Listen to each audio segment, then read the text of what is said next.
Hello, everybody. Welcome to the Pipeline Podcast, episode 144. I am joined by the one, the only, the fabulous, the amazing, returning for their third time, their trilogy appearance, if you will, Tom and John from the Out of Time Film Podcast.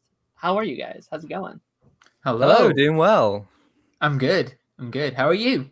I'm good. I'm good. I'm always very hyped when I have you guys on the show. Obviously, we did about a year ago, we did Superman. I was just rewatching some of that stream. I uploaded the entire segment recently, and I was like, that was such a good episode. That was such a fun episode. We talked almost 2 hours on just that segment alone. That was such a long episode. And then about 6 months ago, we did our most anticipated movies of the year kind of episode. Yes, I remember. I put Minecraft. I was just about to ask. Update on that. Update. We did not like it. So that was. We didn't even make it through. Did you ever go back, John, and finish that masterpiece? No. I just stayed away from it. It's like my PTSD. I'm just staying away from the whole myriad of memes around it. I'm just trying to focus on my life. Trying to do things better. Better than the Minecraft movie. That's probably the best ending to that bit. That's probably the best thing that could have happened, because I did legitimately think about committing to the bit of just having John on to do Minecraft. I thought about messaging you. It was like, hey, you want to do that episode? And I was like, I'm not going to waste them on Minecraft. There's so many good movies this year. I'm not wasting it on Minecraft, of all things. So you've got us on for the Smurfs instead, right? Oh, God. That might be the second worst movie. Is it out yet? No, it's a couple weeks. It comes out is it after Superman? I think it's after Superman, before Fantastic Four.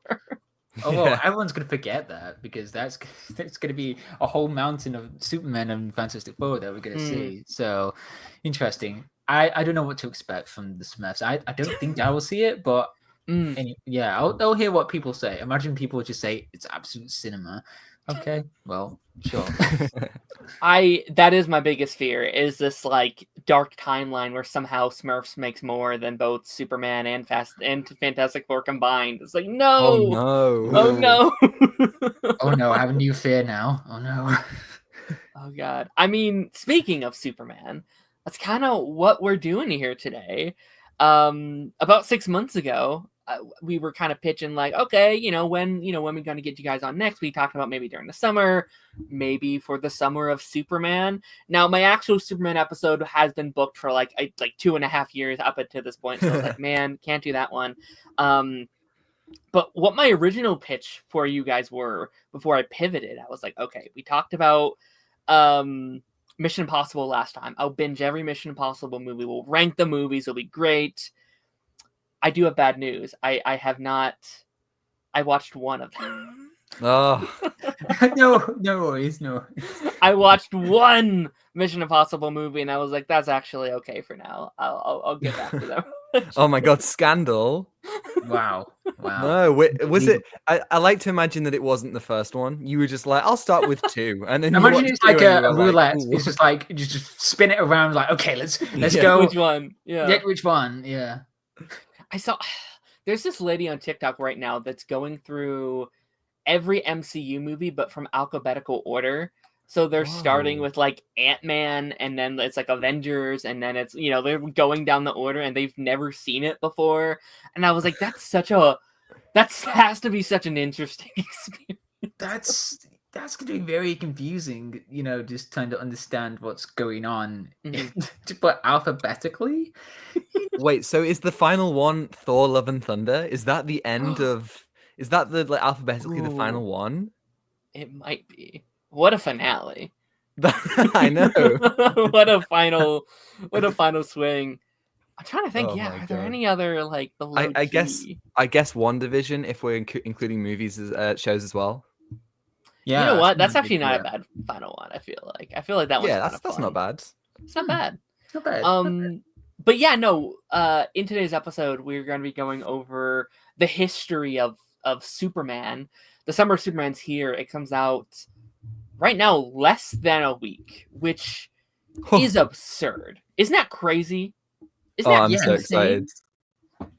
It's insane because it just feels like kind of yesterday, you know, once we heard about James Gunn's plan for the DCU. It was so interesting to hear talk about like, the projects he wants to work on, and then now we're here. And it feels like a blur because I feel like that's ages away for Superman to come out. Yeah, it's so crazy. I know, like it went from like it's years away to it's next week very instantly. I somehow closed my eyes and we're here somehow, and I think that's very exciting. But also to me, it's a little sad because it's like, to me, sometimes the like journey of a film is sometimes more exciting than like the film itself. Like I love watching movies, but sometimes I love that like anticipation of a movie even more. So it's going to be interesting if like, can it live up to the expectation that has kind of been set for it, I feel. Well, the last like DC film that I was this excited for was The Flash. So I'm just really hoping I'm shooting for the moon here. I'm just hoping that that's not, you know, the same level of disappointment. Oh God, I remember that film. Like I remember you and me, Tom, we were just so dead excited for it. And on that day, it was so funny. On that day, we went to see it. We needed to get to the train to the cinema. So we were almost late to the train. We were just running for it, and we were like, we cannot miss the Flash. We cannot miss it. And then afterwards, we just felt like we just been through. We feel so ashamed after watching it. We're like, what is this? What did we just watch? I can't believe we ran for this. I can't believe our purpose was just for this. You know, to run all the way there. So awful. That gave me awful flashbacks. Oh no. And you had all those people like was it like Tom Cruise that were like, this is peak cinema. Even Stephen King. Even Stephen King yeah. said that. That was insane. I was like, he even saw it? What? Yeah, it's like James Gunn, I understand, but the others, I like James Gunn. I get it. You gotta, you know, you've got to promote the movie. Yeah. But everyone else is like, did they kidnap a family member or something? Oh, just hold them at gunpoint behind the camera. Okay, say good things, or there'll be no DCU. Okay. And there's a lot of people now that are coming out of Superman being like, this is so great, but they were also the same people saying that like the Flash was so great, and now I'm like, I don't know if I can trust you anymore. I don't know. Don't say that, Darren. What? Don't say that. God. But yeah, no, we're gonna be going over the kind of road to getting here in today's episode. Obviously, I feel like this production has been so interesting because unlike others, I feel like James Gunn has kind of given us breadcrumbs like leading up. Like I feel like every month there's at least been something to have come out, if that's a good thing or if that's a bad thing, if that's, you know, universally praised or universally kind of shit on. So I'm excited to kind of go into that a bit later. I'm going to go into some comments here really quickly. Dalton said, I'm here somehow. Well, welcome. Flashrick is here. Hello. My good buddy Chainsaw. It's always a good day when Pipeline is live. Absolutely. Thank you so much, my friend. Taladia said, hello, Darren. Hello. Dalton said, somehow the Smurfs have returned. Unfortunately. Do you think this is it for like Smurfs? Do you think they'll try again in like another 5 years if this doesn't do well, or do you think we're done? Maybe they'll resurrect it in some way. Like years later, they'll be doing like a Frankenstein of some sorts, and they'll be like, "We got the Smurfs, but somehow they're back in a way." Yeah. I don't know, like Palpatine, I guess, but yeah. Maybe I feel like Smurfs No Way Home is where we're going with this. We bring back the different universes. Yeah, we fold them in. Yeah. Yeah. Maybe next time it's like we've done live action Smurfs with like Neil Patrick Harris, but maybe it's like CGI, like actual live action Smurfs with like like CGI. Sonic. Like Sonic. Oh god. Oh no, I think they did that years ago. Yeah. Yes, they did that. Neil Patrick Harris. Yeah. Yeah. I forgot about that. Yeah. Wow. That was years ago. Time is going. Yeah, that was like 3 franchises ago now, which is crazy. Oh my god, the concept of counting time through franchises. It's like that Spaceballs like 2 crawl. Using like, that oh metrics, my god. just like using that. Like, how many years ago was 2018? It was like, I don't know, Infinity War. That's like that long ago. What? What do you mean? Yeah. Oh, I definitely do that now with like COVID, where I think I was like, oh yeah, that was prior to COVID, and it's like, what? It was 6 years ago? Are you mad? Are you crazy? That feels weird. That feels weird thinking about it, man.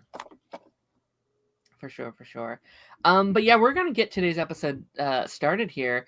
Since the last time I had you guys on the show, we started this segment called Creator Spotlight, which gives me an opportunity to talk to you guys about your history on YouTube and you know, your history with podcasting and your history just kind of in the space. Now this is your 3rd time, but I was thinking recently, I was like, I don't know how they got their start on YouTube and those very early days of the Out of Time Film Podcast. So just to start, and if you guys don't want to talk about this, you can't, but how did you two meet? Because I feel like you two are the only people I've had on the show that are like creators that kind of like work together in the space. So how did that whole story started? If that's something that you wouldn't mind talking about. Do you remember the day, John, that we met? Yes. This was many moons ago. Where, sorry, not the medieval time. So that was too far. So the day that we met, we were both 7 or no, we were both 7. 7, yeah. Whoa. And Tom just moved house at that time, so he moved down at the road. So I met his mum, and his mum was like, you can meet Tom like later on in the day. He'll be out just playing Star Wars with the lightsabers, with the actual, she wasn't like, wrong. Yeah, she wasn't wrong, like with the actual like pop out lightsabers that you just fling. So yeah. So later on, my mom was like, John, look, it's Tom out there, you know, out in the street playing Star Wars. I didn't know what Star Wars at the time, so my mom just dragged me out the house, and then she just placed me in the middle of the road, and then she shouted, "Hey, is that you, Tom? Hi!" And Tom just turned around, like it's like he was just frozen with fear. Just turned around and looked at us, and was like, yeah, hi. And then we just exchanged conversations, just saying, hi, yeah, I'm John, and you're Tom. And then Tom said to me, do you want to play Star Wars? And that's how our relationship started from there. So yeah, that's the cutest thing I've ever heard in my life. That's It sounds the start so. of It like an sounds so animated. beautiful. It sounds like the start of like some like animated movie where like those two best friends have been friends for 20 years. Some like Chip and Dale or like Garfield or something. Where it's like Diary of Wimpy Kid, really. yeah. Is what I'm feeling. So now, like, John, you made it sound so lovely, but from my perspective, there I was. My mum hadn't told me anything, and I was dressed as Anakin Skywalker, of course. Yes, I remember. With a purple yes. lightsaber here. So I was mixing and matching, and I was locked in. I was dueling the air like no one has ever. And then I just heard someone shouting, and I turned, and it was you. And the first conversation we ever had was from like, about 30 meters away. And you were like, "Do you want to come and play with me?" And I was like, "What?" And I remember so distinctly, like being like, "Okay," and then running inside and being to my mum. I was like, "There's a strange kid just yelling at me," and she was like, "Oh no, I know who that is. You should go and play with him." And I was like, "Okay, sure." I was very confused. Oh wow. So from then we grew up having such similar interests. I think mostly in Marvel movies. I mean, like one memory that I have is when we watched the Civil War trailer with Spider-Man in it, and we screamed. We were like feral down the street, like up and down, because of how ecstatic we were. And we also bonded over Guardians of the Galaxy with the soundtrack. And I listened to the soundtrack so many times, and I was like, "This is such good music." And then that's how I got into music and movies a lot from there. So, wow, yeah, that brought back so many memories of that. That's incredible. That's incredible. And so, when did the podcast kind of join into the fray? Was it around that time of like your Marvel movies and Guardians and stuff, or did that happen a bit later? It happened much later. Much it later, was yeah. it was like the end of lockdown number 1. So we're talking August 2020. And we'd already filmed some YouTube like videos that we may never see the light of day. I hope that they do, because they're very funny. And we didn't really know what we were doing. Not that we still do, but less so. And we I was just kind of thinking, okay, so according to the UK's laws, we are allowed to, sit in a garden together. So why don't we do a podcast? And we were so hyped about DC fandom, actually kind of appropriate. We were so excited for the future of DC that I thought, let's make a podcast on this. And we just sat in my garden for about 2 hours and just talked about that and Tenet. With your iPhone, or was it my iPhone? I think it was one of our iPhones. Yeah, and we just yapped for ages in that garden. And we were also doing a lot of like comedy skits a lot of the time. We just filmed a lot of things with the camcorder, Tom's camcorder. Yes. And that's how we kind of just knew a lot what we wanted to say in some skits. But yeah, we just talked ages on the in the garden. And then throughout the early years, here's things got tricky. Because so we used Zoom, and we didn't know podcast microphones, or we didn't know the proper like etiquette for podcasting. So we didn't have the best of microphones. I used my iPhone to record with the podcast through Zoom. So those who are going to go through the history of the podcast, be warned. The audio is don't. The audio is bad, like very bad. That we didn't know it was going to be bad until we looked at it years later. Like, oh, this is bad. Yeah, the audio is that bad. So yeah, we lost a lot of good viewers, I would say. Yes, with that, yeah. The audio isn't that good. I feel like it does sometimes take you having to improve to realize that what you were doing prior maybe wasn't as good. You have to be like, oh, I've seen where I can go.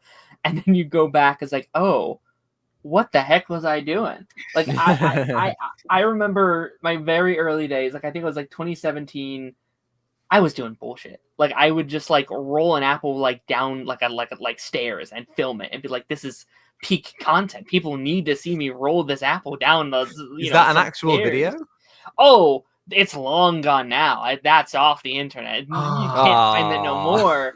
But like, it's me just like recreating memes and doing stupid shit, and just like you know, I think you just have to kind of like do it, right? Like there isn't a okay, do this and then do this and do this. You have to like just go for it, and then it's like okay, see how we did. Do it again next week, and then do it again, and then do it again, and do it again, and eventually you're going to get better. You're going to improve. You're going to kind of find your rhythm. And I feel like, I think I saw a little bit of your DC fandom episode. I think the first time I worked with you guys, I kind of went through some of that like catalog. And I'll say it, like, you guys definitely have improved over the course of, what is it? Oh, thank 6 you. years now that you guys have done it. So almost 5. Almost 5. Okay, gotcha.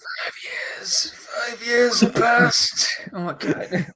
Do you guys have a favorite episode that you guys have done, or like a favorite movie that you've talked about? Oh, that's difficult. Ooh, that's difficult with that. I always love the ones that we do at the end of the year, the best of videos, because we always Yeah, find the stuff we haven't talked about. So we talk about, you know, some because we focus a lot on like blockbuster stuff, franchise stuff, but we'll get to talk about some indie projects and, you know, films that, you know, they're not necessarily going to be a full episode on, but we can just say, hey, you know, go and watch this, you know, incredible film that you might not have heard of. Those are always so much fun. Yeah, they're so much fun because there wasn't really like a structure to those, because we kind of strictly talk about the stuff in movies that, like, what we didn't like, you know, what we loved. But that one, it was just like a recommendation of stuff that we loved, you know, throughout the year. That is a lot of fun. I agree with that. I don't know which, but I think it's the recent one that I loved, you know, doing for the end of the year stuff. There was some bangers that we had. Challenges. Please watch Challenges. Anyone watched it? It's a banger movie. June, that was great last year as well. So yeah, there's so many more that I loved. But my favorite, I don't know why this came to my mind, but my favorite moment from this was this when Turning Red, the Disney film of the Pixar movie that came out years ago. I don't know when. 2022. Yes. Yeah. And I remember Tom showing me the image while we were recording for Turning Red, and he was telling me about the plot, and I was like, okay, this is interesting. And then I saw the image, and I don't know why, but I just burst into laughing, just like seeing the image. I was just like, what is this? Until I realized it was Peak later on, you know. So yeah, I don't know why that memory came to my mind with that. Incredible. Yeah, you lost it. Yeah.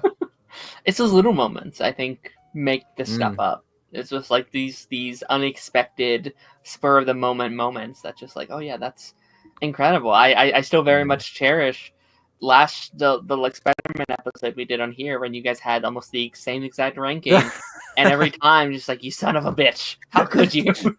I swear you could have been spying on me, Tom, because how did oh well, really, I think it's the other way around. Well, I'm not in the walls. yeah that was funny. That was so much fun doing that. Very fun. It was very fun. Okay, we're gonna be hopping into a couple of news stories here. A couple of these had kind of come out while I was kind of away. I haven't been here in the actual studio doing an episode in a couple weeks. This first one, though, is actually kind of really happy the way it kind of lined up, because it has to do with Spider-Man. It feels like one of the first big real pieces of news for Spider-Man 4. Right now, there's been a lot of like speculative stuff, things that have been like, maybe this is happening, maybe it's not, but this is official. John Bernthal, I don't know why it's covering it up like that. Sorry, John. Bernthal. Sorry, guys, I'm in the movie. Sorry. Surprise!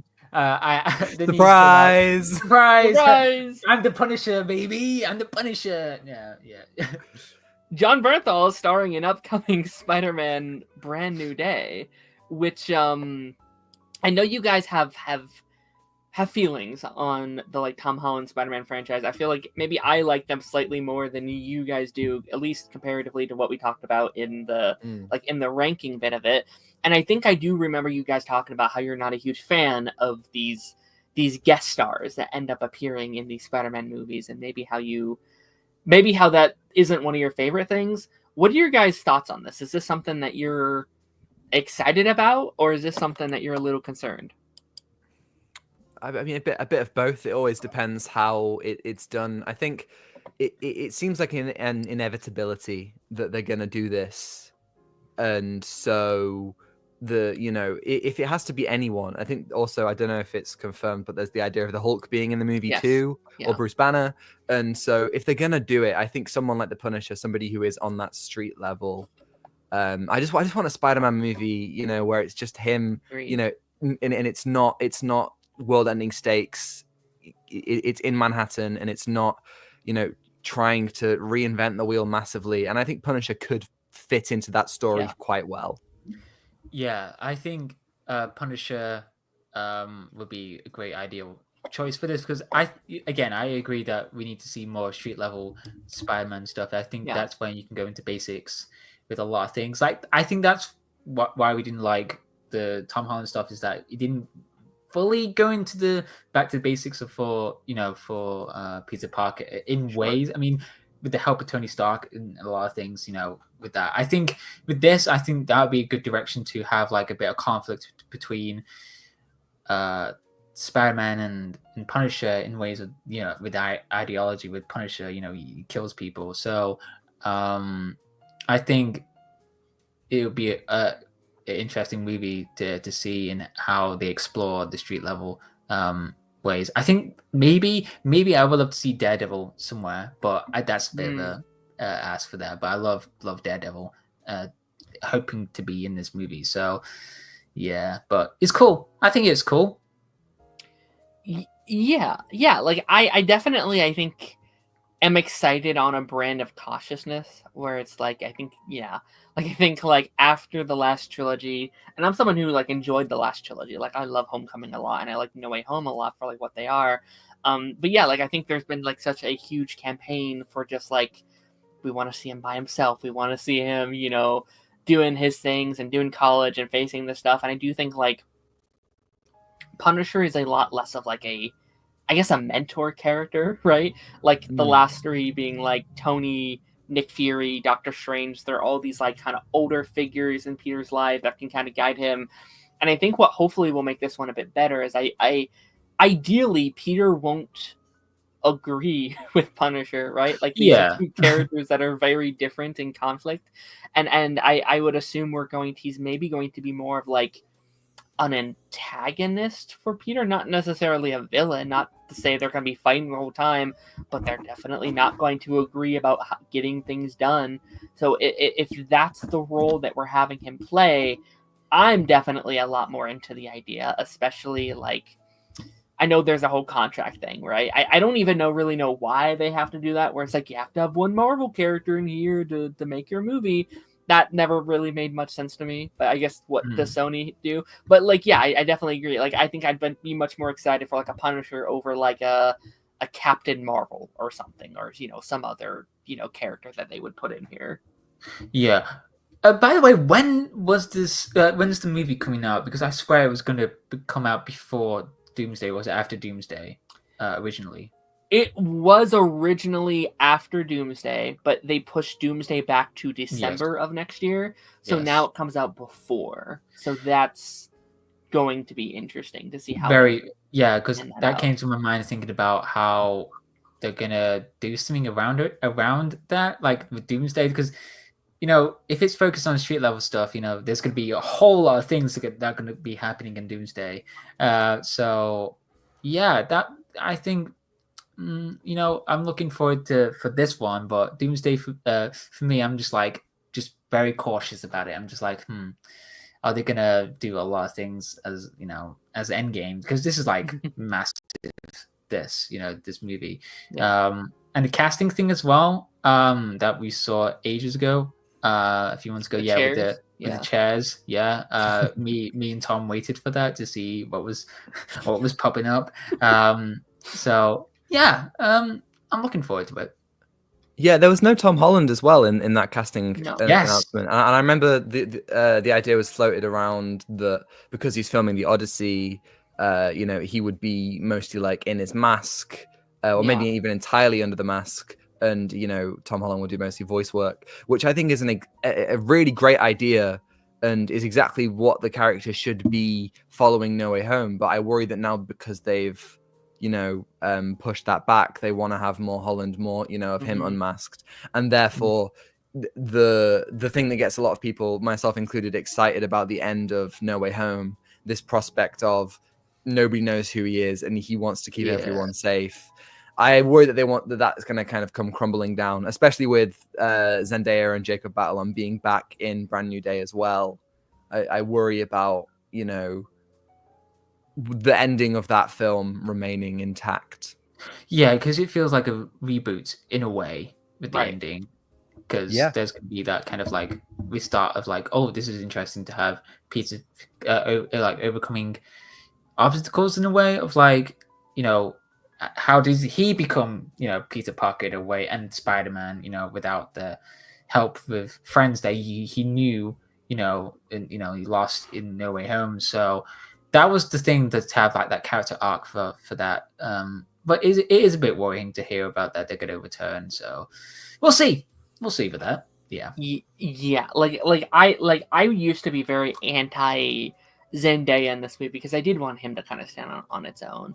But then someone told me, they were like, yes, but Zendaya doesn't necessarily, MJ doesn't have to always be directly connected to Peter himself. Like, she can have her own separate arc in the movie that isn't connected to him. I was like, okay, that actually sounds really cool if you could pull it off, right? And, if it is this kind of role of just, like, him struggling to be without her, and, like, his like, cautious, like, his, like, constant, like, I want to tell them, but can't. Like, I'm into that aspect of it.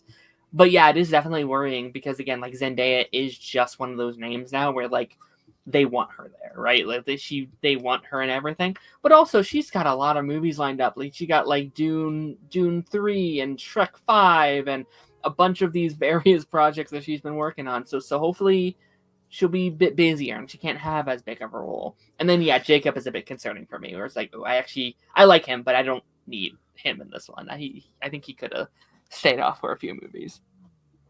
Yeah, I do. I think exactly the same. If MJ's role is as you're describing it, and it doesn't necessarily mean she'll get back with Peter, then brilliant. That is almost the perfect scenario here. Yeah. But anything could happen. I'm excited about the director. Yes. And the idea of bringing some of the action of Shang-Chi into it. That's really cool.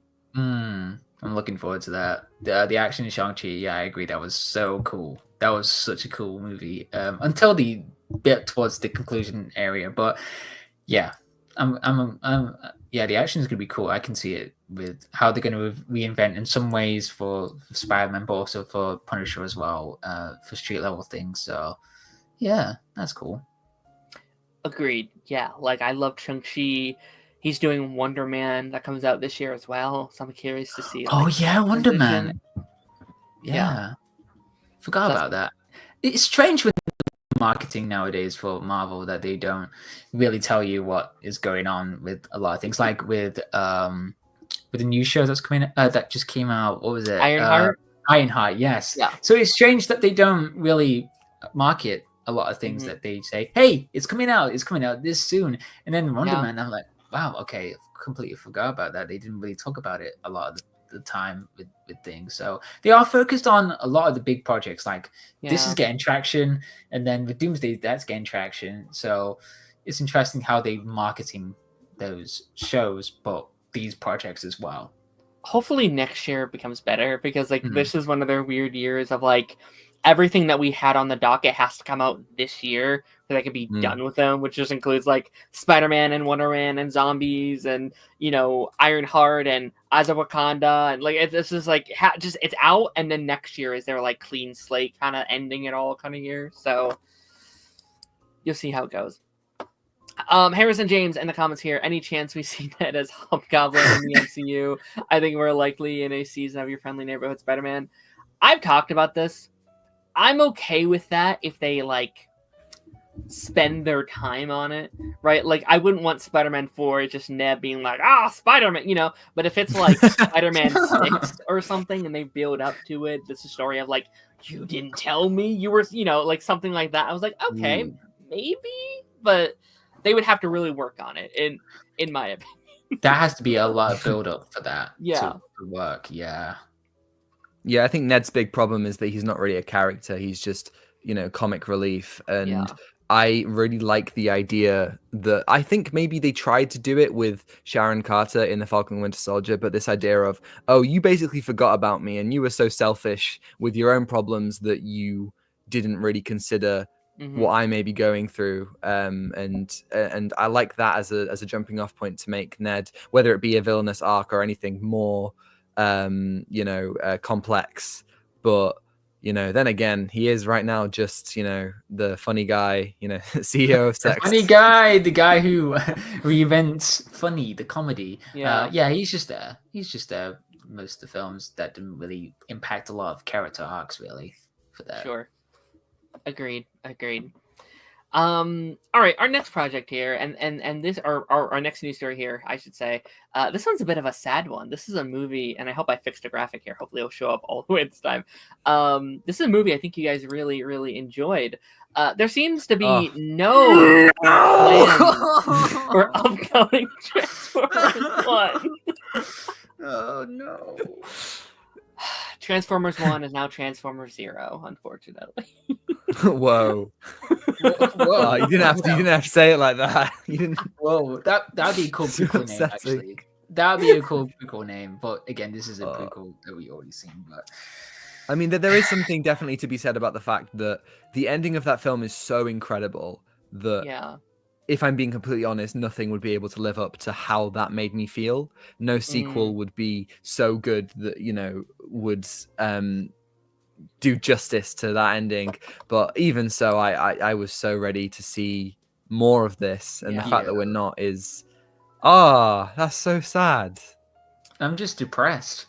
Just, you know, that ending, Tom. Yeah, that ending, like, we saw it in the cinema and we were just so hyped. Like, we could just like applaud, but we couldn't applaud. But this is something. Yeah, we're English. We don't do that. We use our etiquette. Yes. Good day, chap. Yeah, I think that is so devastating because I love that movie.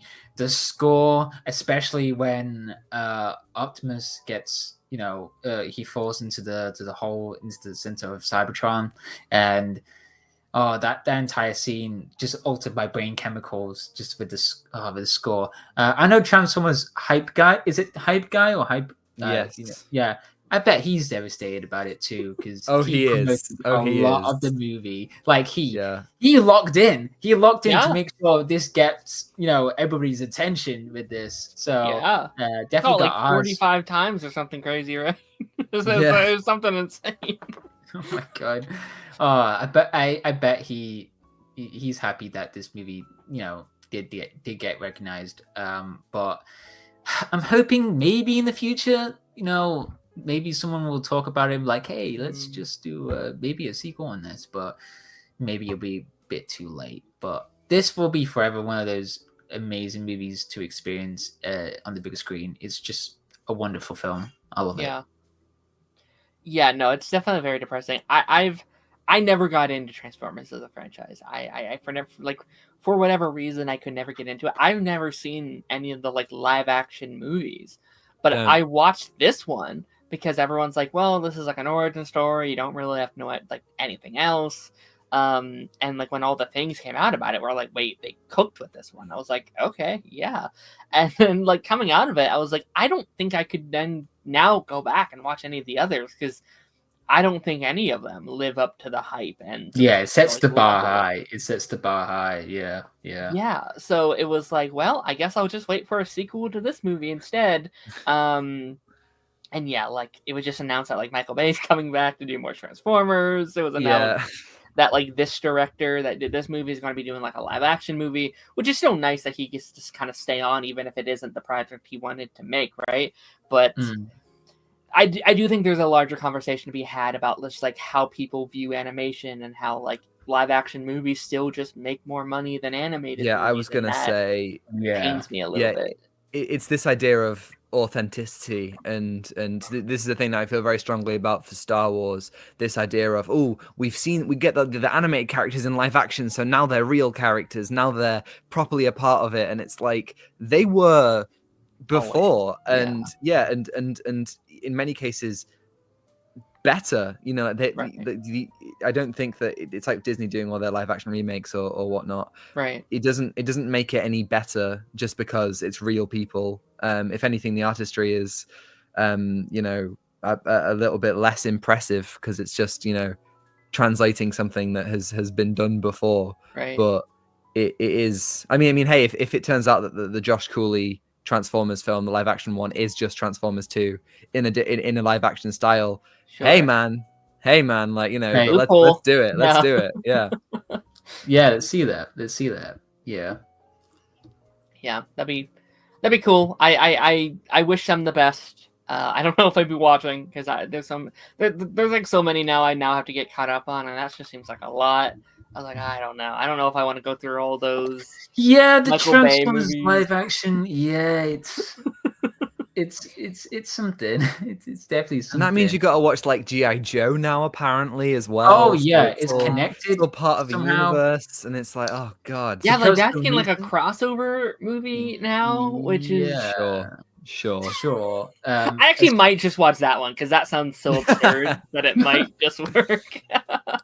Honestly, it's like those people who never watched an MCU movie and then just were like, "Oh, I've heard that this Infinity War movie is really big," and they go and watch it, and they're just like, "What? What is this? Wow."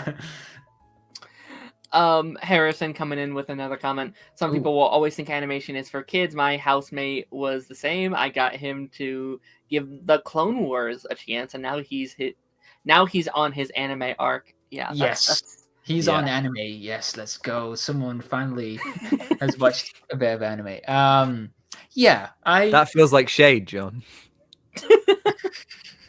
Sorry, I'll get to it. I promise. Okay. No, it's okay. Well, it's a weird mentality to have for people to like have, let's say, oh yeah, it's just for kids. But no, it's a medium. It's more of like something to express in so many ways. You can do so much more, and it's infinite for me as well for animators, because there's the possibilities, to have, and you can. It's drawings, but in movement, in a different method. So I think people just need to give it a chance and just say, hey, Into the Spider-Verse, okay, it's big, to have that slowly change into that and see there's so much more to it, because people are just afraid and just thinking that it's for kids, it's just for kids, it's just an insecurity. Just break out of it, you'll have fun. Sure, just watch 1,000 episodes of One Piece. Don't do that. I caught up with One Piece and I just read the manga instead. So it takes. I was on episode 200, and that took me forever to get there. That took me 3 months to get to episode 200. So yeah, do whatever you want to get into anime. That's my thing, or into animation. That's the best way. Hey, I did 15 episodes of One Piece. I'm making my way. My way. Once every 6 months, I'll like turn one on and be like, "This is growth, I guess." What do you think of it so far? And then you watch a Mission Impossible movie, and it's like, I mean, yeah, I think it's good. It's not like it's tough because I did watch the like live action one, so like so far I'm still in stuff I know, and I bet I'll enjoy it more once I've seen like new stuff with it. Yes. So. We'll see. I think the live action One Piece it is a lot friendlier with the pacing. But once in anime, there's an amazing bit in the earlier stuff in Arlen Park arc. And there's like, that's how I got into One Piece, because of one specific moment. And I'm like, okay, I'm in. That's how I got in. It's like a litmus test paper to see if you're in or not, with One Piece. Yeah. So it's hard. It's definitely hard, but to get into that with this, And then they're also doing their like little like reboot thing that they're doing, where it's like, oh, they're Yes, like the they're One like Piece. making it smaller for people, and that, Yeah, but the like One that Piece. feels like cheating to me almost. Like I feel like if you're gonna do Yeah. it, you almost have to do all Well, of it. yeah, it's definitely cheating. But there's some fantastic moments in the actual anime. There's a lot of filler, which I don't mind. But I'm glad that they didn't skip this one filler arc, which is called Skypiea, which is a fantastic arc. It's like stuff in the clouds, like where people live in the clouds, and then there's like this god that lives in the cloud. Again, One Piece is crazy. If you haven't had any about, please watch it. And there's Tony Chopper, which I absolutely love. So I love him. He's cute. Yeah. These are just words to me. Like whenever, like I don't know, like Tony Chopper. Like what does that even mean? That's the little like cute fluffy guy, right? Yeah, the reindeer. Oh, but when you get to the arc, dude, there's so many good arcs in this one. It's so peak. It's so peak. Incredible. But I have one final news story here, and it kind of lays a nice little transition from our animation talk. 2D animation is seemingly making a return at Disney, says animation boss Jared Bush. So I feel like this is a conversation that gets thrown around every couple of years, where they're like, 2D animation is back, and then it was just Wish, where it's like, oh, well, wasn't really 2D, and then it's like it's back again, and it's that like little short that they did for their 100th anniversary. And it's like, okay, it seems like they're maybe possibly, like they said that they've hired a bunch of new people that know the like 2D landscape, and it seems like maybe they're teasing a potential project for a new Disney movie over there. And I think like I love 2D. I really do. It's some of my favorite movies of all time is from that like Renaissance era of Disney. How would you guys feel if they went back to maybe not 100%, but maybe they made a new movie like with the old 2D animation? Let's do it. Like I think that just variation is what they need to do. We discussed this recently with Elio and Pixar, and it's just this idea of, I don't necessarily think it needs to be any one particular style, but I think it should just continue to grow and move and just like take risks with this stuff. Like, you know, I think a Disney stop motion film, for instance, would be incredible. And just the idea of taking those leaps, like really it shouldn't be a leap, it should be just, you know, intrinsic to animation, that every time we do something different, but I think they get so scared of changing things that we become stuck. There's the constraints of like with 2D. I think again, different possibilities to have with 2D. You can do so much more with it. I think I would love to see a surgence of like love for 2D animation. I think we talked about Snow White, the original movie, 1948. I think it was years ago, but I don't remember the exact date. But that movie definitely, you know, made changes to like how to perceive animation in ways with rotoscope, but also to like explore the usage of animation. So I think to have that brought back is really cool. I think to have that different perspective on 2D animation, to see if there's a way to experiment it. Is there something that we haven't seen before? But to have some like kind of old style or 2D stuff, sure, let's bring it. I'm too seated now. I'm sat in this chair right now. I cannot move. Please bring it This back. has become about John's life. Like, Disney, you got to make this movie, otherwise John's never going to leave this chair. Oh no. I'm stuck to this chair. Please help me. Like I'm very on board for like more of these, and I feel like, you know, Disney's definitely in their like nostalgic era, and it's all about sequels and stuff and reboots and stuff like that. I feel like this is maybe a way of doing nostalgic kind of content but while making original animated movies, right? It's because like if you announce that Disney is making a new 2D animated project, I feel like that's marketing of its own. It's like, oh, well, I miss when Disney did that. Okay, let's take all the kids and let's go see what this new movie has in store. And, you know, I feel like Disney is kind of become behind the times in terms of their their animated projects nowadays, because like I love Disney, I love Pixar especially. I think they usually don't miss for me, but I think like Sony and DreamWorks and Illumination, even in some very, very rare occurrences, have kind of like really experimented what they can do with the animated styles. And I feel like Disney has kind of been like, well, we're doing this, kind of the same look for the last 10 years or so. And it's like, Disney, you are like the pioneers of animation. You should be not necessarily copying what these other studios are doing, because I know like Spider-Verse inspired a whole genre of stuff. Like, I don't necessarily want them to just do that, but maybe try some different stuff, try some different looks. I saw your guys, I think it was your guys' that were talking about the Elio and their kind of like shaped heads and stuff like that.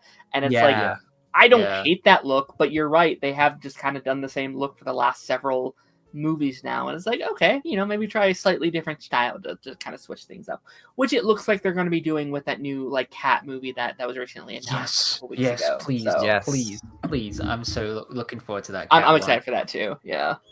I think the biggest heartbreak will be if the final animation, makes it clear that image is just like concept art. Sometimes you see concept art and it looks so different to the actual final animation.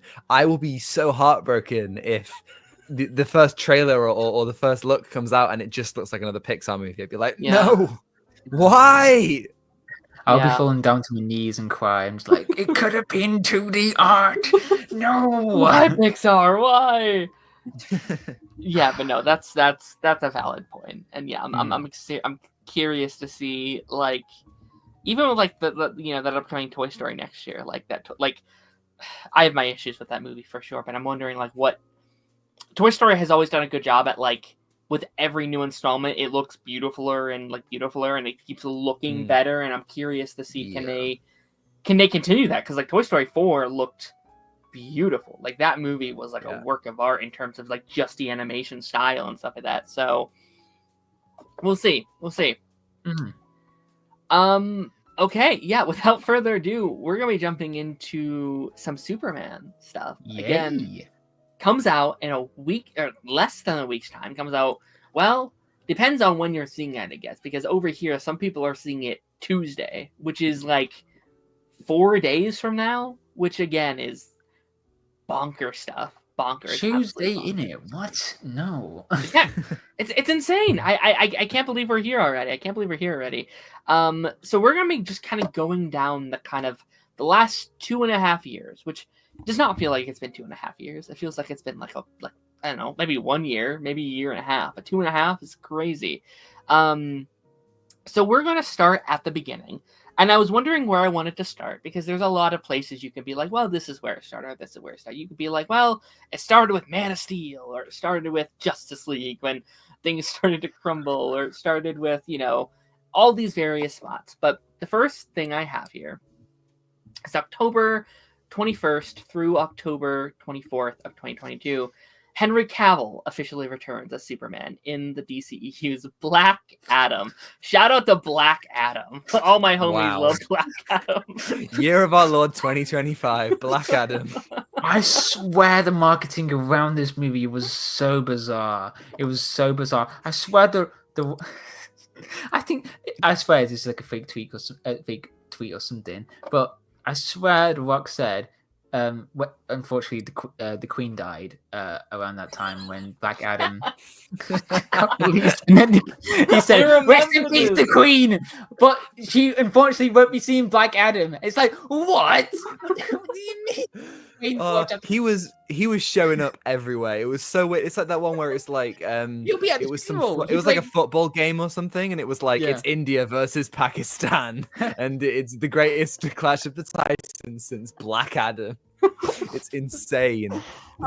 This might be jumping ahead, but they've been doing this with the marketing for the new Superman. I've seen some bizarre stuff. They're doing a tie-in. Tie-in might be the wrong word, but some sort of promo with Love Island, which is insane. What? Yeah, he's like, I've seen every Love Island, and there's going to be like a Superman themed event in Love Island, and it's like, God damn it.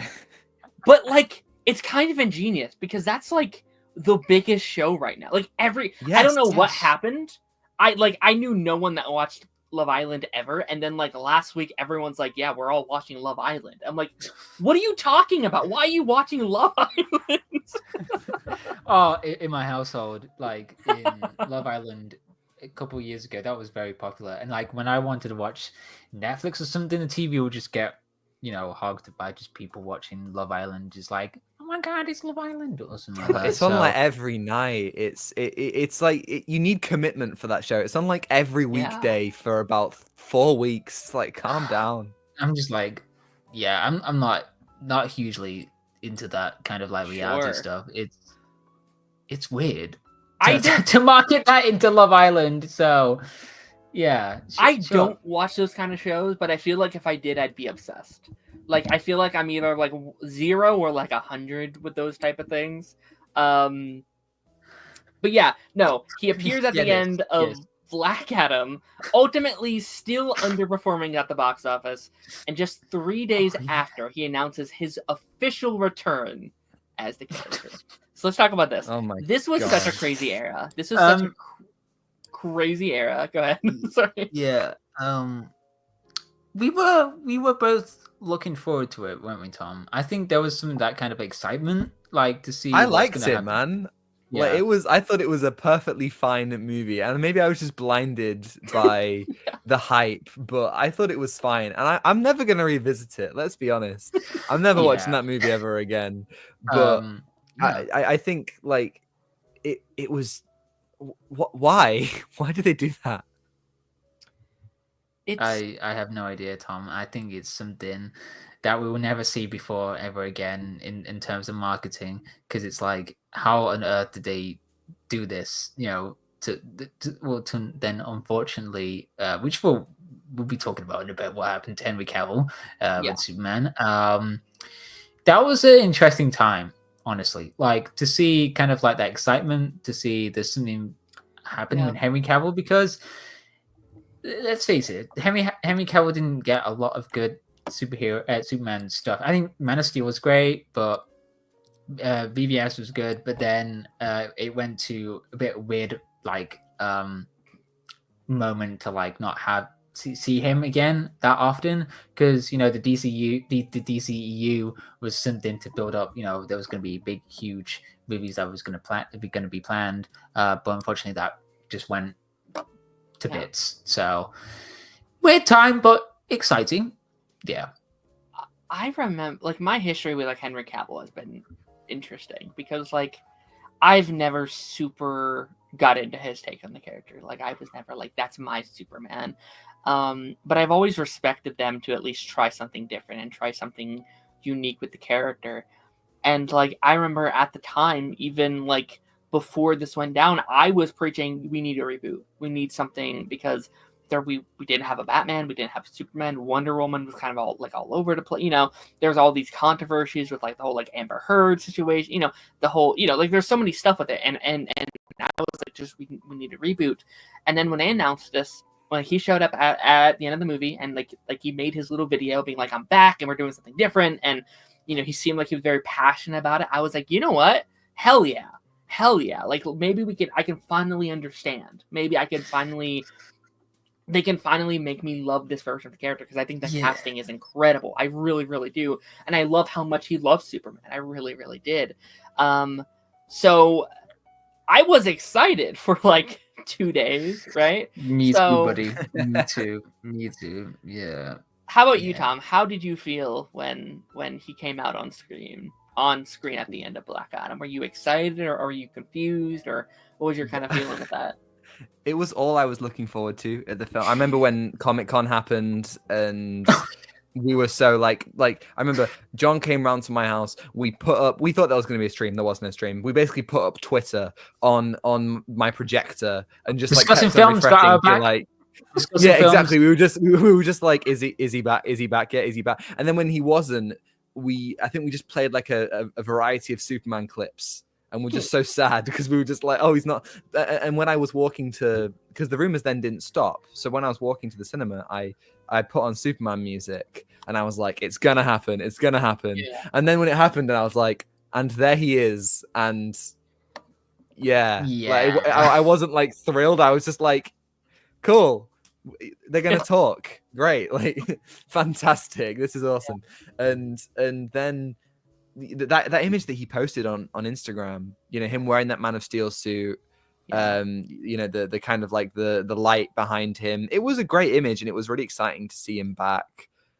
But you know, it's so difficult to kind of put myself back in that mindset because you know, it seemed like it all fell apart so quickly. So quickly, yeah. Mm-hmm. Which I think is... Let me actually pull up the next image, because I feel like I can't fully talk about this moment without the second part of this. James Gunn and Peter Safran were officially announced as co-CEOs of DC Studios. Did I do these in the wrong order? Maybe I did. It's okay. We'll talk about this first, and then we'll talk about the next one. As co-CEOs of DC Studios, they officially began their roles on November of 2022. So they joined in the fight, and I felt like this was a very interesting era, because we're like, okay, Henry Cavill's back, right? He's back. James Gunn's joining the fray. How did you feel learning that James Gunn, of all people, was the one that was going to be kind of joining this fight? That was going to be the one that was going to be kind of the future of everything going forward. I thought it was a great idea. I was so in just the idea that, and I still believe this, you know, because obviously since we've had Guardians 3, and I think that every single thing that he has made, you know, from Guardians onwards, has been, you know, a slam dunk essentially. You know, not that they're all perfect or anything, but they're all, you know, fantastic, you know, superhero projects. And like even the holiday special, which, you know, seems like was written and shot quite fast, like even that is amazing. I think he has such a unique take on it and has proven himself with all different kinds of characters. And so I like the idea that, you know, somebody creative was gonna be, you know, front running this. So I was so in. Yeah. I agree. It's just something that I've been looking forward to, you know, since I heard about news. It's more like he knows exactly what he's doing, you know, with comic book movies. From Guardians onwards, there was that excitement that, you know, is always to be there, you know, when just discussing about his work, because, you know, with music, the music choices that he uses to formally like build up this roller coaster of emotions, you know, how we feel in the Guardians movie, especially Volume 2, because Volume 2 was that made a massive impact, you know, to discover his work. So I loved just Guardians, and then I'm excited to see what he's going to do with Superman, because Superman is a powerful character, you know, to have and see with Gunn's work and style as well. And the interesting use of cinematography, which we'll discuss later on with that. So, yeah. Agreed. Sorry, my software is kind of going haywire. I don't know what's happening right now. But no, I definitely agree that I think, like, at the time I was actually kind of like, I wasn't like super convinced yet. I wasn't super on board because I love James Gunn. I really do. I think James Gunn is, like, I loved Suicide Squad, I loved Guardians, I loved Peacemaker, but, you know, like, I didn't know how he would do as like this like CEO of a company.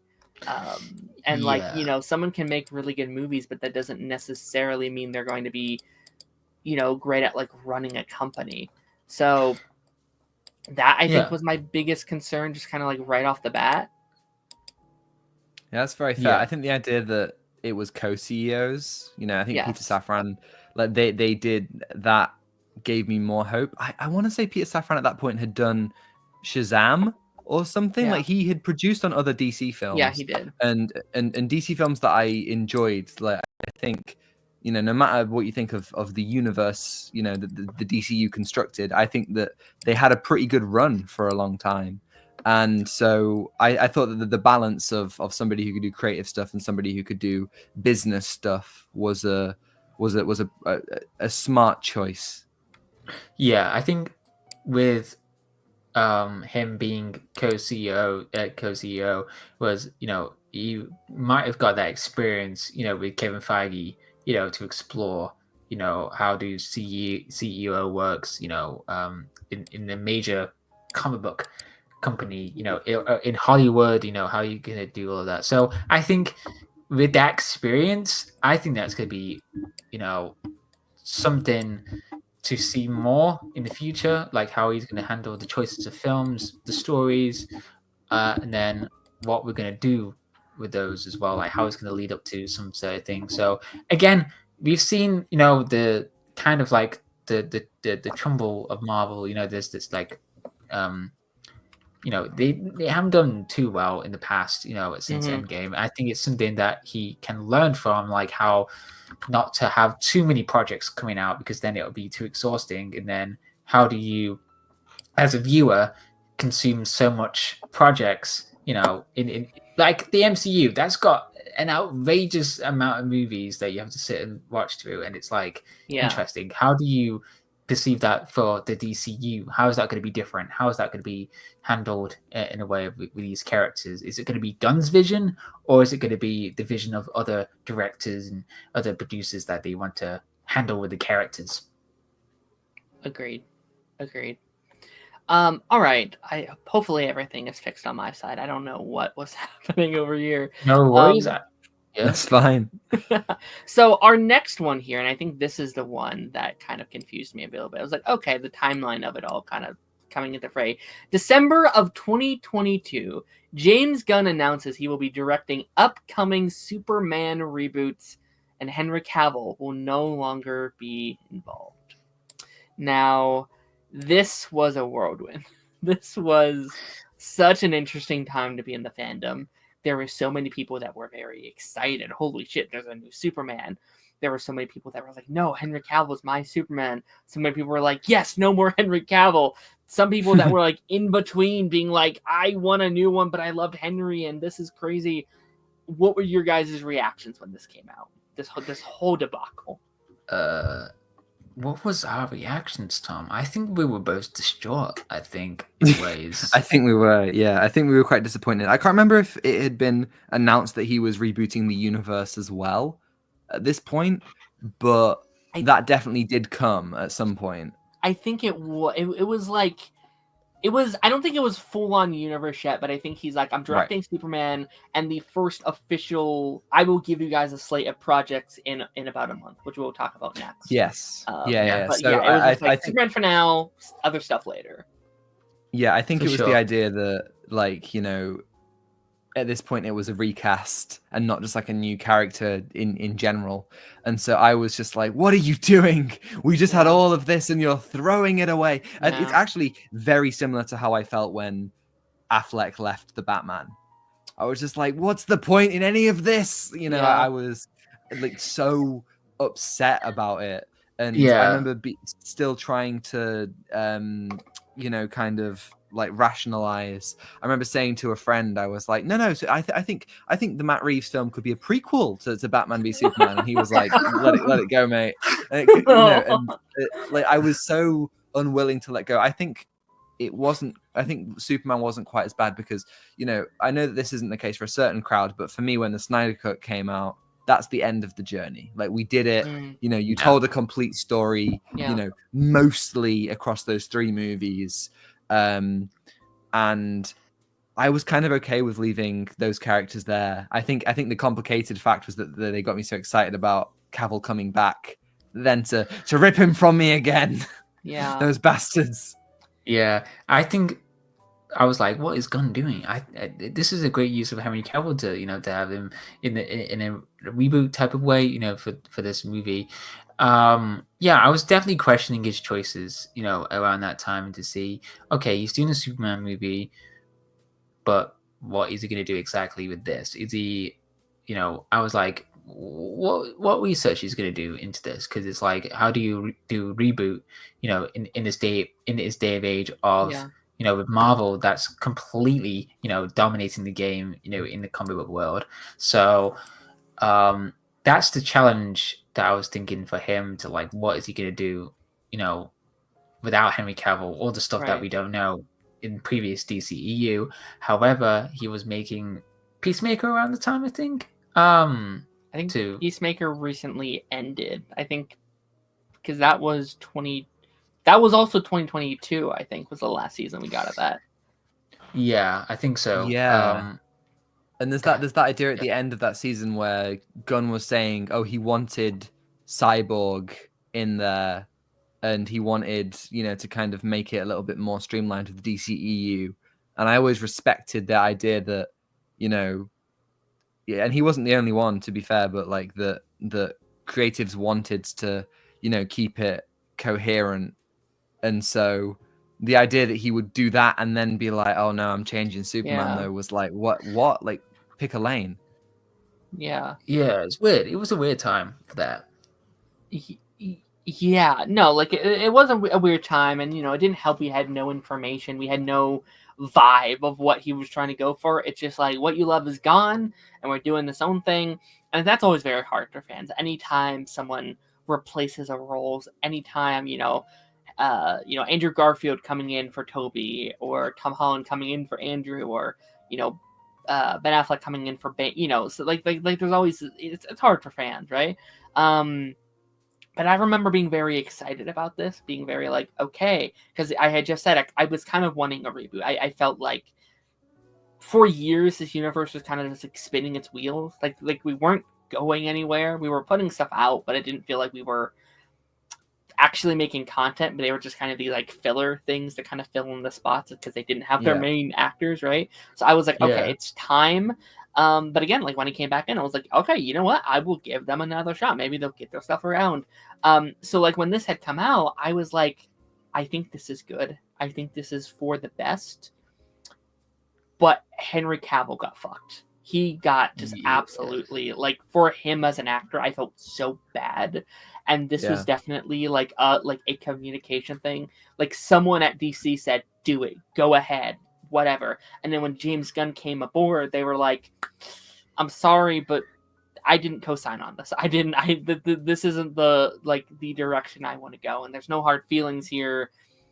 But unfortunately, I'm going a different direction. And I don't think that's on Gunn. I think that's someone else at DC trying to just get what they want out before all of this goes down, and maybe the hopes of just like, well, he can't change it now, right? Like once it's out, right? And it's like, well, I wonder if The Rock had something to do with this, because if you see the image with the Rock, like watching the movie in his office or somewhere, and he's just like watching, he's like, there's something missing. We need Henry Cavill, and that's what we're gonna do. We're gonna promote this movie, and we're gonna do something about with Henry Cavill. I mean, I get what he was trying to do, because wait, didn't he say that he was saving the DCEU? Yeah. What is the hierarchy of power in the DCEU? How the tables have changed. Yes. Which he was right. He was correct. He was. It's true. He was right. Yeah. Because The Rock changed everything. We kind of skipped over it during the whole like Black Adam of it all. Yeah. But if that movie did well, the DCEU would have kept going. Right? That was their final stitch effort. Because if that made like $1 billion, people would have, it would have been all right, spin-offs and sequels, and Henry Cavill is back, and maybe we can get Ben Affleck, like they would have gone on forward. But it lost money for them, and that was like, all right. Even with Henry Cavill, and that was the whole thing. Those like toxic fans that were like, we want Henry Cavill, we want these things. You didn't watch the movie. You didn't go support Henry Cavill when he did come back. Yeah. This is on you. This is on those fans. So yeah, for sure. It didn't work out, did it? And there is an alternate universe where they, but even so, they already had the Flash. There was this perfect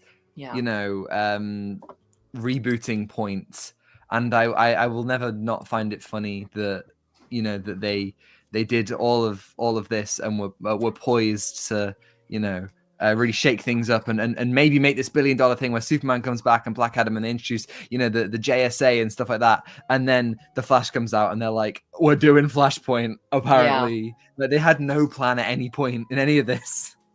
That Flash movie was cursed, and like because like what were the plans of like, okay, we're not doing Ben Affleck, but Michael Keaton's back, and we might not have Superman, but we got Sasha Calle's Supergirl, which I love her Supergirl, but it's like maybe not instead of like there was some really weird decisions happening, and it's like, oh, Batgirl movie's coming out, but we have to cancel it. Oh no, Batgirl!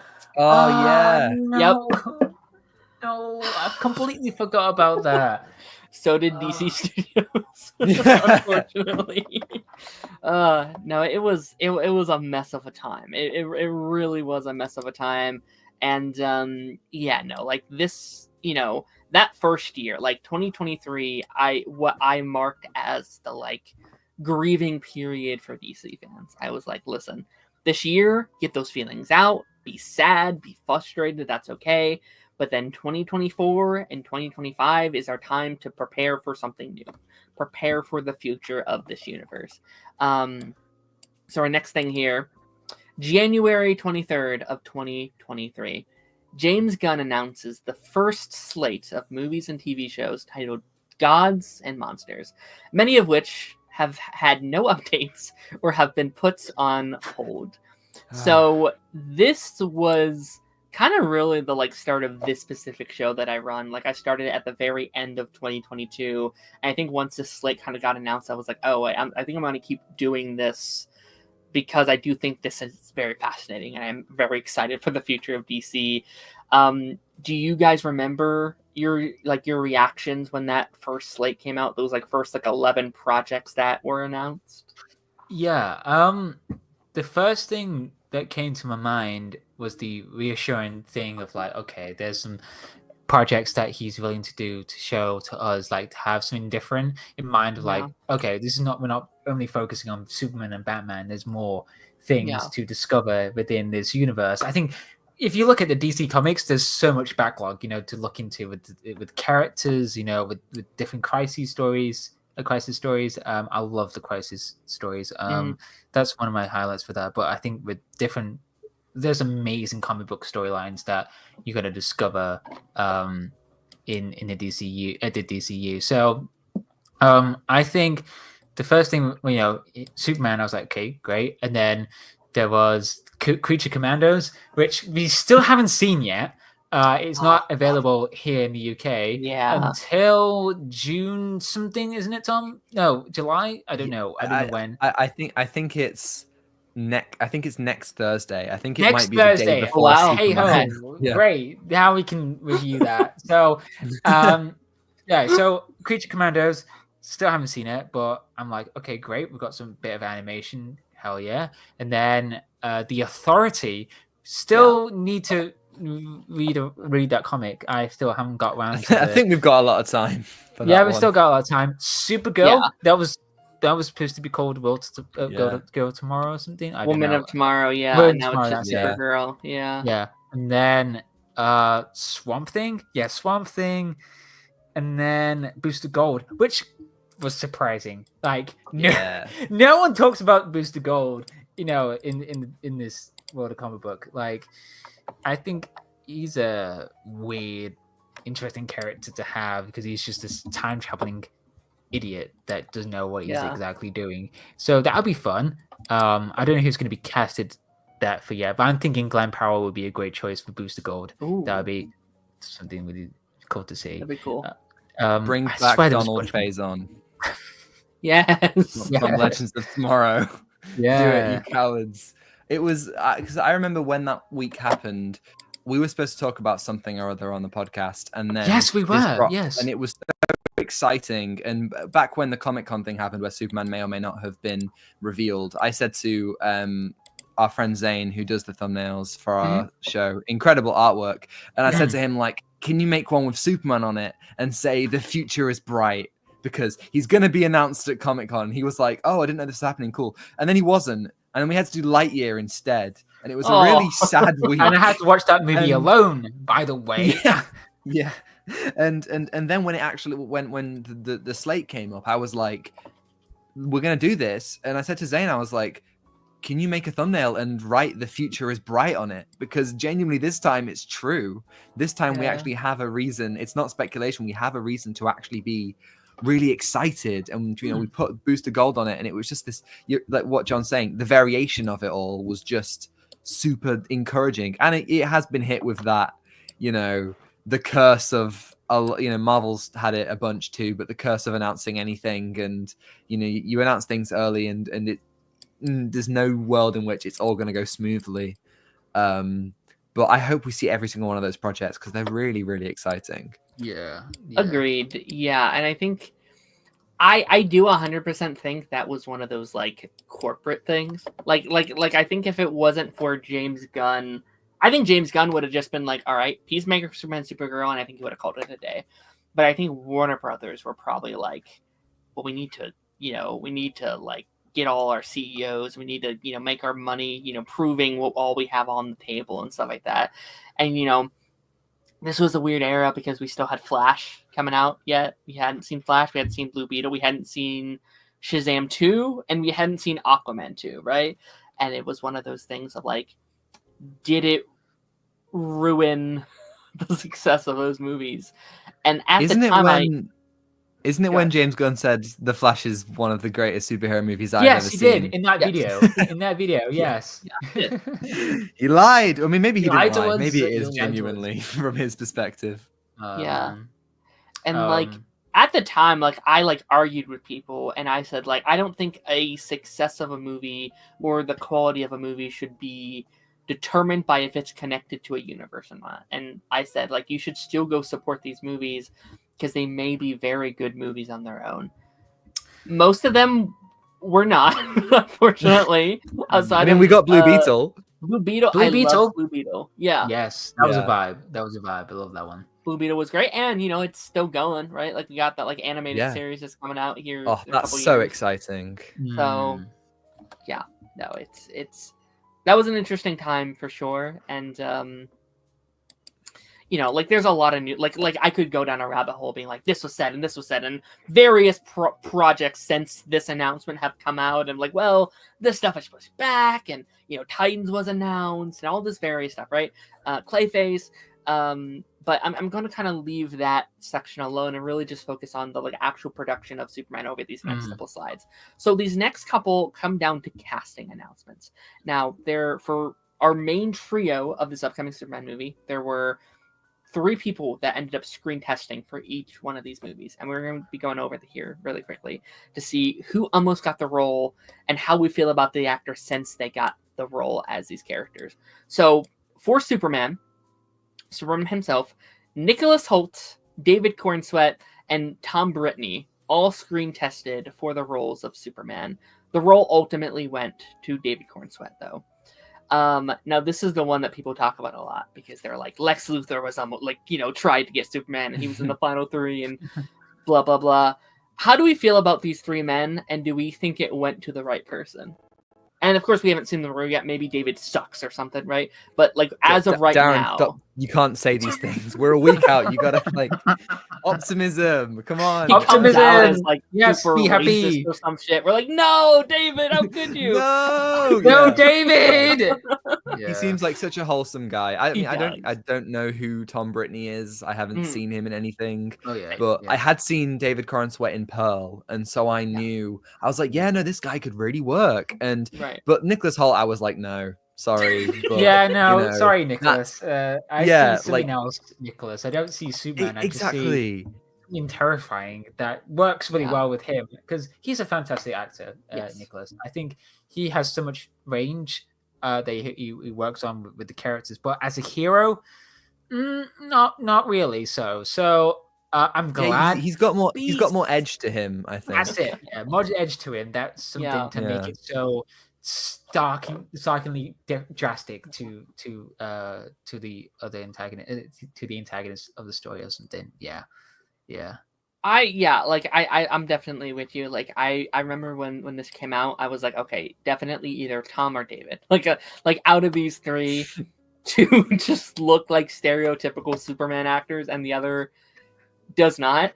And again, that's no hate on Nicholas Hoult, but like I had some people that were like really like on that train of like he should do this, and like I remember when this came out, I was like I said it, and like I'm still very proud I said it. I said he looks more like Lex Luthor to me than he does Superman.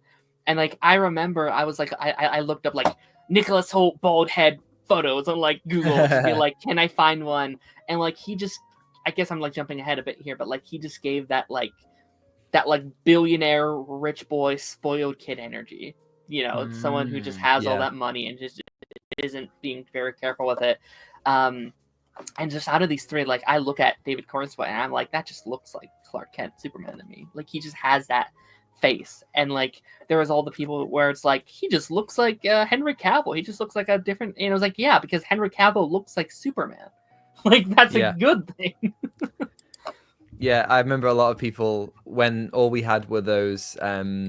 I mean, again, jumping ahead a little bit, but we had those on-set pictures, and I showed them to some friends, and they were like, "Ah, that doesn't look like Superman," and I was like, "No, you don't understand. It's gonna be great." And again, I'm hoping that is the case, but it's just this idea of Corin Sweat looks like Cavill, who looked like Ralph, who looked like Reeve, who looks like Superman, and it's like of course they're all gonna fit this certain mold, but out of those three, that really there's no one else. Yeah, I can't see any other way for that. Yeah, like I think the movie's not even out yet, and he's already pretty iconic as that character, which is pretty awesome to see. Okay, kind of like a follow-up from that one. Nicholas Hoult, Alexander Skarsgård, and Bill Skarsgård all screen tested for Lex Luthor. Nicholas Hoult got the role. I do think it's funny both brothers auditioned. Both brothers tried to get the role, and they were like, we'll pass on you guys, actually. Sorry. I love how Robert Eggers is there, just in the middle of this. It's like, is he auditioning for Lex? Okay, no. Interesting. That's who should have got the role. Yes, Robert Eggers. He made Nosferatu. He's like, I can do that. I can be scary. I can be scary as well. Honestly, yeah, I think. Well, here's the thing, with Alexander Skarsgård, I think. Here's the thing. He has too much. Wait, which Skarsgård are we talking about? Am I correctly? Both. Okay. Well, he was one who was it. The clown. Bill. Yeah. Okay. Well, Bill Skarsgård. So with Bill Skarsgård, he's great. He's a wonderful actor, and I've seen it. I rewatched John Wick 4 recently, and he was the villain for that, and he's fantastic. However, he's a scary, as he can be as an antagonist in films. I think he takes so much spots, to have something like this to, say, I could be scary like Luthor, but I'm like, I want to see someone who could be scary as well. So no diss on that. I think it's just I want to see someone different who can be Lex in ways. He's fantastic, but I just don't see another way for Nicholas to be. Because again, Nicholas just has the energy to be someone who's just so,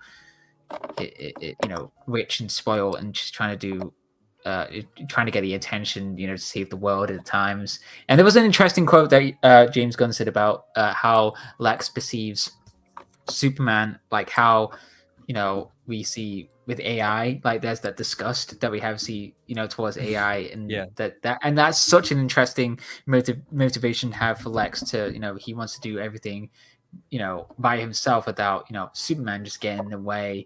Well, he's a villain, but he wants to do everything his own way and just doing that. So I think he has that energy to do that.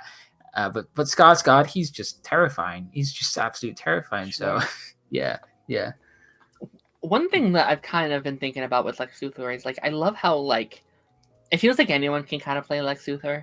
I feel like there was this kind of like, oh, this is what Lex Luthor is. But I think after John Cryer did it on Supergirl, and that was such a like out of nowhere like performance as a character, and then once that fantastic actor who played in Superman and Lois came on the screen, like that one to me was very much like he's so different than every other Lex Luthor.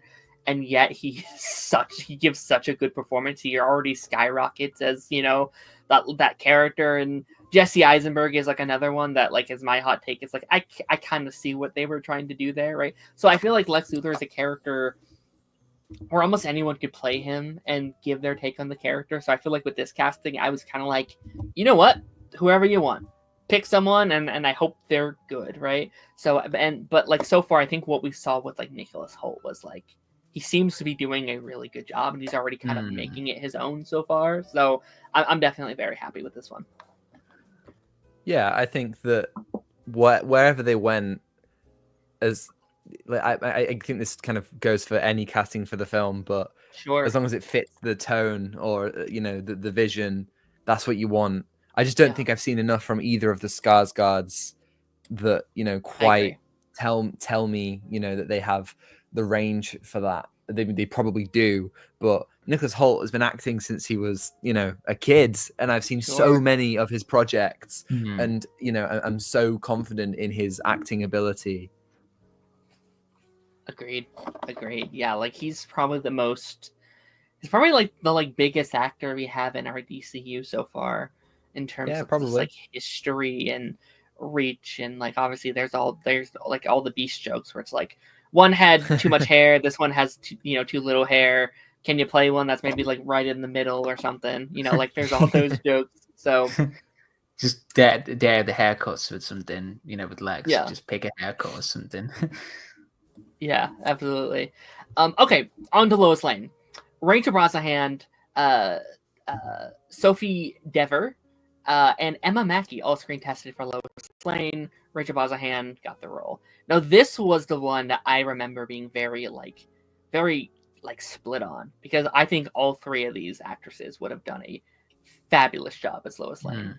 And I think very similarly to Lex, I think there's so many different takes on Lois Lane. I think there will always be so many various takes on Lois Lane that like I love so many versions of this, this character from over the years. What about this one? Do you think they made the right choice, or would you have preferred, or would you have liked to have seen one of these other actresses play the role? Well, as soon as it was cast, I just went, right, I'm going to watch Marvelous Mrs. Maisel. And I watched it, and I absolutely loved it. It's a fantastic show. It's hilarious, and Rachel Brosnahan is brilliant. And so I just went, there's no conversation. But when I first heard it announced, that was all I had to go off, the idea that, oh, okay, she's in this critically acclaimed show, and apparently has a lot of wit, a lot of comedic timing, and I think you need that from Lois to be someone sharp, be someone charismatic. And so I was like, yeah, okay. But I had seen Emma Mackey in other things, and had been a bit like, oh, you know what, I think she would be good as well. So this was the most kind of toss up out of the three castings, because I was like, okay, I could see anyone be Lois at this point, but as soon as I watched Maisel, it was a sealed deal. Okay. Yeah, I agree. I agree with that. It's just like with Rachel, I think there is something kind of Lois Lane in a way. I think in the trailers and stuff, you can definitely see that. It's like, oh wow, that's a different iteration of Lois that you can see that just works so well. I am really looking forward to see how Rachel's going to do this in this movie. Yeah, I would agree. Like, I think, like, retrospectively, I see these three, and, like, Rachel is the most, like, stereotypical Lois Lane-looking actress of these three. Like, if you were like, which one's playing Lois Lane, I'd guess, oh, it's probably her, right? But I do remember at the time, I was very passionate about Emma Mackey.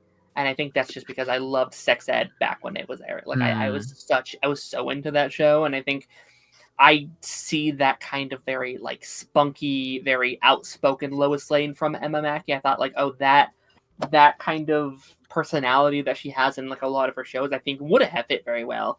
And then Phoebe, she's great in like Bridgerton, but that's kind of like where I kind of stopped my knowledge of her. I was like, she could also, I think, do a good job in this role. So I was kind of like, whoever they choose it's a fine choice. I think they will do a good job there.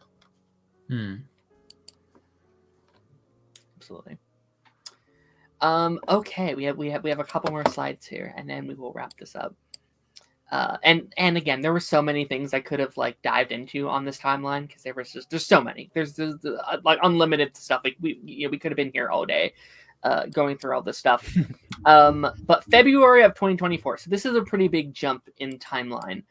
So there's obviously a lot of stuff that happened prior to this, but the title Superman Legacy was officially dropped, and the first official look at the suit of Superman was released. So I remember this moment very fondly, because this dropped while I was doing the show live, and me and my friend were a huge fan of it, and people were like, because I think it was like Superman's birthday or something. It was like a big milestone for Superman, and we were like, maybe something will come out today, and it came out exactly as we like started going live. We were freaking out. We're like, holy shit, this is crazy, this is awesome, we get to see the look.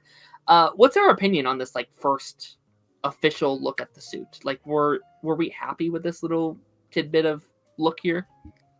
I was like, well, at first I was like, I see. You know, when they dropped the name for Legacy, I was like, okay, I would love to see, you know, a different title for that, because we definitely have a Superman movie that came out in 1978 that's called Superman.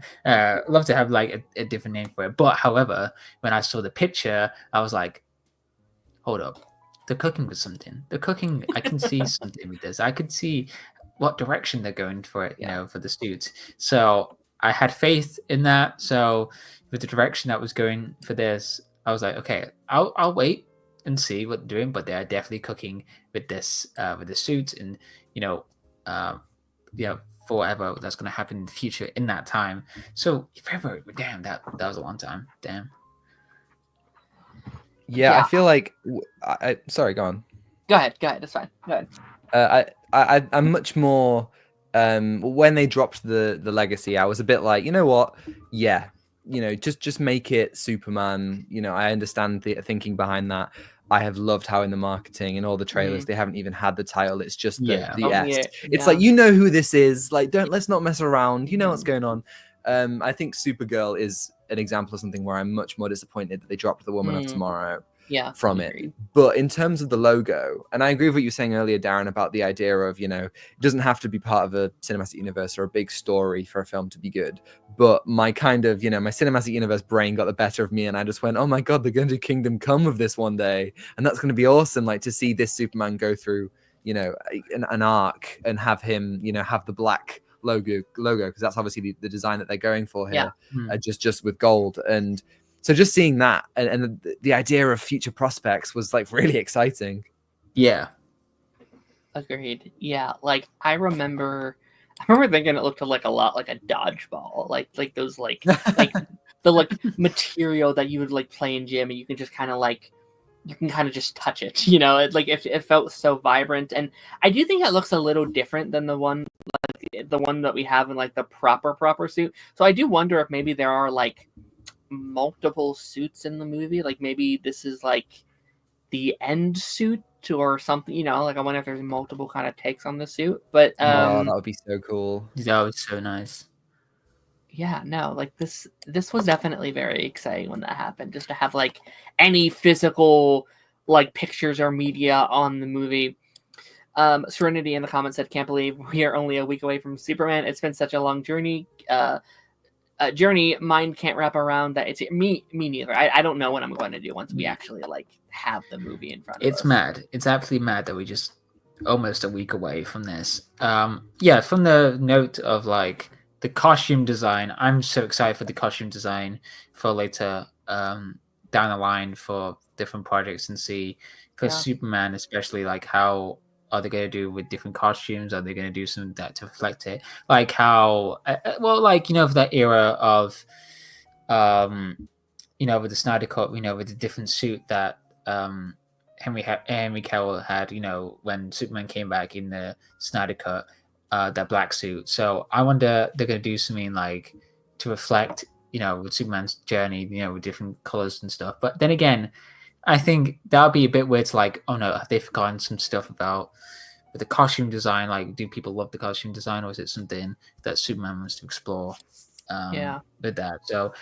that's going to be an interesting concept to see for costume design. Is so exciting for that. Yeah. Agreed. And, you know, this is kind of like a carry on to that, the you know, getting our first look at the official costume, May of 2024. First official reveal poster that spread the internet with controversy. Now, I remember this dropping. I remember seeing it on my phone and being like, this is awesome. And then 10 minutes later, looking at the internet, and it's just the like little dog being like, it's fine meme where like the fire is spraying like all around him. People loved it. People hated it. People like just the spread of different various opinions on this poster and this costume spread everywhere. How were you guys feeling when this poster had come out? Were you happy with it? Were you angry with how it looked? What was your kind of vibe? I loved it. Okay. I love the idea of, you know, it's not him standing tall and proud. It's, you know, putting on his boots. It's, you know, he's dirty, he's bunged up, he's just getting ready for another shift, you know. I really like the idea of it's so grounded, and there's hints to, you know, massive stuff in the background, but much like the first trailer, it shows Superman as, because I think, you know, for like really general audiences who, you know, couldn't care less if there's a new Superman film out, you know, there is a massive chunk of people who do think that Superman is a bit of a boring character. You know, he's invincible. Sure. You know, and I love that this first image and the first thing we see in the trailer is of somebody who can be injured and who can feel pain and, you know, can strike the ground with such, you know, force and be hurt. And so I like the idea that we meet him on this ground level, and we see creases in his suit and stuff like that, which, you know, to take the conversation back to Spider-Man, you know, he's an example of a hero who the suits kind of got more and more skin tight and less, felt less real. But this one immediately it's real and it's tangible, and I loved it. Yeah, I agree. It just shows like this not the humility, but like the kind of like this human about it. Like, you know, he's not posing in a weird way, and I think that just went so hard with the picture. I think it just had this like idea of, you know, he's just getting ready, you know, as you said, Tom, like he's getting ready for the shift, and it just seems so different. And I'm just like, oh, okay, they're going something interesting to have like him to be just, I don't know, just has this sense of like goofiness in a way. I don't know why. It's just him just getting ready for the boots, because he can get changed quickly into a different suit in a matter of seconds. So I think to have that to show him just put on the boots on just shows that, you know, David's putting up he's putting up the mantle for this. He's just carrying this weight, well, not weight, but kind of like this feeling of like there is this Superman and he wants to transform fully into it, and there's something about it like makes it so real and grounded. And I was just so excited when I just saw it. I was like, oh, that's a really interesting space creature in the background, and it just seemed like the mystery around it. It was just like just him there, just sitting, you know, just getting ready, and it just feels like kind of like this reserved kind of feeling, you know, that you see in the picture. That gave me Superman All-Star vibes to it in a way with the cover. Excellent comic, by the way. That's a great comic to read to know more about Superman on an emotional level. So there was that feeling like, okay, there was something that I could fully see with Gunn's vision with this. I would definitely agree. Like, I love the concept of this. Of just like, I just got home from a long shift, and now something else happened, so I have to go I got to put my stuff back on and get back out there, and, you know, go in for like another shift. I can understand some criticism like with the shot, just because it is a little bunchy, you know, it is a little kind of, you know, crumpled up there at the end, and I think that's just the posing of it. I think that's just because he's sitting down and he's, you know, doing this stuff. I guess my complaint would just be like, I wish this wasn't the first look at him, right? Like, I think maybe this would have worked better as like a second look at him or something. But like, yeah, that's fair.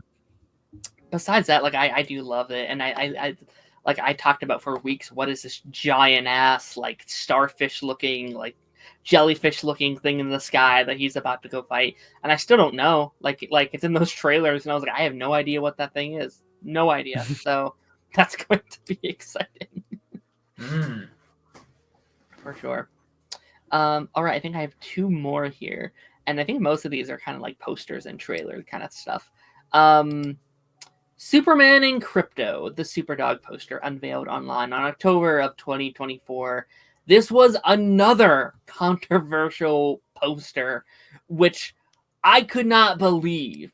People were really upset that they changed the dog of Superman.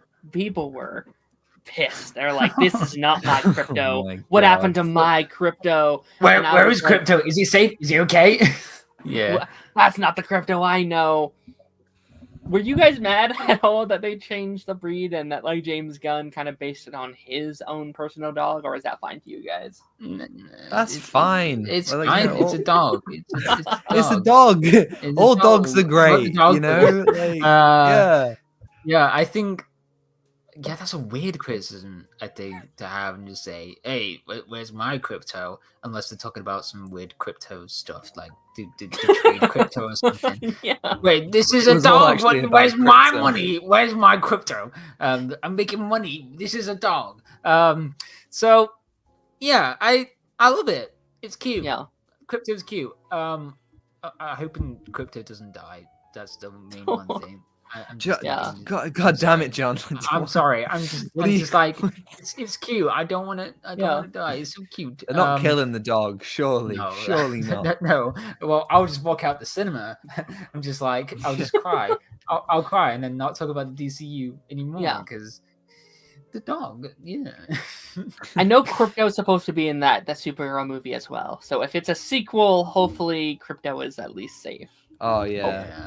He's just chilling. I hope unless he's it's a just chilling. prequel, then maybe it's great. I don't know. There's also the idea of, you know, if people are so annoyed about not getting original crypto, where were all of you guys during DC's League of Super Pets? Like, why weren't you? Yeah, where were you guys watching that? Like, come on! Yeah. Again, it's this idea of you're showing so much anger online to stuff that do you really care about it? Like, do you? No. Yeah. Is it actually that important to you? Because if it was, you would have watched, you know, that bizarre but very fun film. Yeah. Shout out to Titans, who had a very like accurate crypto. I do not like Titans, but I do love Superboy and crypto in that show. That's the like one thing I'm like, you know what, they got it right. Hell yeah, Titans. Was like, can you imagine if crypto from the movie was like Shelby from Smallville, just a brown, different breeded dog? Like, people would not have been able to handle anything. And yet that's like a beloved piece of Superman storytelling on screen. So it's like, you know, it's the double standards.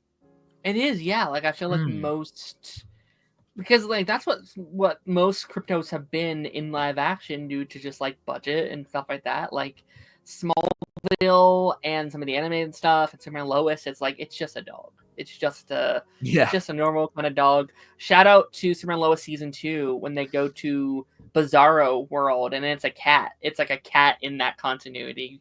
What? Because everything is like flipped around and alternate. So over there, I think I missed that. That's brilliant. It's a little Easter egg that like kind of implies, well, if there's a crypto over here that it's a cat, Superman clearly will have a dog named Crypto at some point, or did.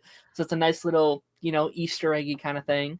But yeah, no, I'm excited for crypto. Do you think, and you know, I've heard this conversation from a lot of people, do you think the crypto marketing was too much, or were you guys okay with it? Because I know some people were like, it's in all the marketing, it's in all the trailers, it's in all the plushies and stuff like that. I don't have a problem with it, but I know some people who were kind of a little annoyed that it's kind of the main thing.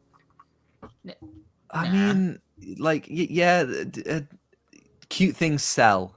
You know, like at the end of the day, you got to market your movie, and a lot of them do love to, you know, throw out what's a recent example? Like even like a Toothless. We've had Toothless for you know, over like a decade, coming up to 2 decades, and yet it's still so easy for them to just roll out the cute dragon. Do you know what I mean? Or like Grogu next year. It's this idea of just cute thing. People like the cute things.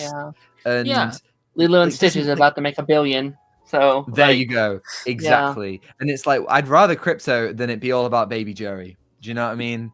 Like that would be a different marketing entirely. They're just like, hey, it's Baby Joey, take me home. Oh, remember, like, guys, that's Baby Joey. Do you remember him? Yeah, I have no problem. I have no problem with a Friends prequel series. This is crazy. What? Yeah. Oh, that'd be crazy prequel there. Yeah, and I think. Oh yeah, sorry. I was just gonna say we also know we're getting like a crypto like animated series that like either is like a prequel to this or like follow. Yeah, some kind of like I guess you guys can't watch it, but it's like some kind of like Max original thing that they're planning on making. You have to rub it in like that. I'm sorry. I didn't want to get your hopes up or like you're gonna get it and then be like, oh, you might have to wait. Yeah, no, it's fair. It's fair. Okay. It's like Peacemaker season 2. We're gonna be waiting months for that. That's most gonna likely. be forever. We're gonna be just sleeping and just like me until we find out when season 2 comes out over here for us. We're just gonna be. That's so stupid. I wish they could find a way to. Like the fact that like half your universe can't be seen by everyone when it drops seems like such dumb marketing to me. I wish they'd find a way of fixing that or giving you guys some like other place you can stream it or something. That's very There's a bunch of legal stuff because they had the Snyder Cut like on the day, so that was they've had stuff like. Do you remember when WB did the whole like cinema and HBO Max like day and date release where it was 2021? They had some of those line up pretty well in the UK, but I don't know, man. That's unfortunate. Really unfortunate. But the last kind of main thing I have here, and of course, again, there's been so many other things since this had dropped, since December of 2024. Obviously, all the marketing this year and all the trailers and clips, and James Gunn has dropped like 7 clips a day, for the last like 2-3 weeks now. But December of 2024, marketing for Superman officially began with the first official teaser trailer and marketing posters. So this was the like big first look at the movie. They were building it up for like 2 days. They had the like poster, and then they had like a teaser for a teaser, and then they had the actual trailer came out, and it was like one of the most watched trailers of all time or something crazy. What were your guys' reactions when you got to see your first look at Superman? Well, this was peak. This was truly something. Absolute cinema. It was absolute cinema. I think, when I heard the music, the score for the trailer, I teared up.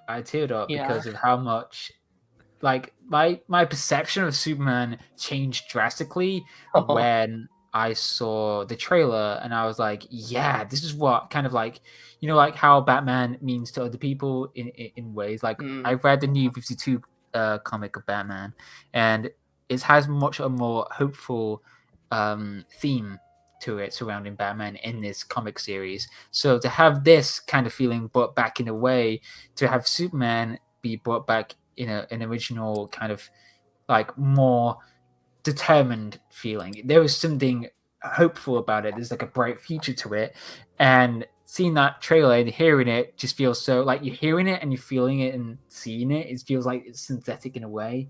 So it's just something like so wonderful just to see that the first time. I was like, wow. And then seeing it on the big screen, I was also tearing up because I was like, this is going to be amazing to watch. And it's just like, this is exactly what we need now in this, awful times. It's just like, there's something to know something about, about kindness and how we can be Superman in ways to find our strength within kindness. So it's just so beautiful just to have that teaser and then see something about it. Just makes it so just beautiful about it. I just love it. Yeah.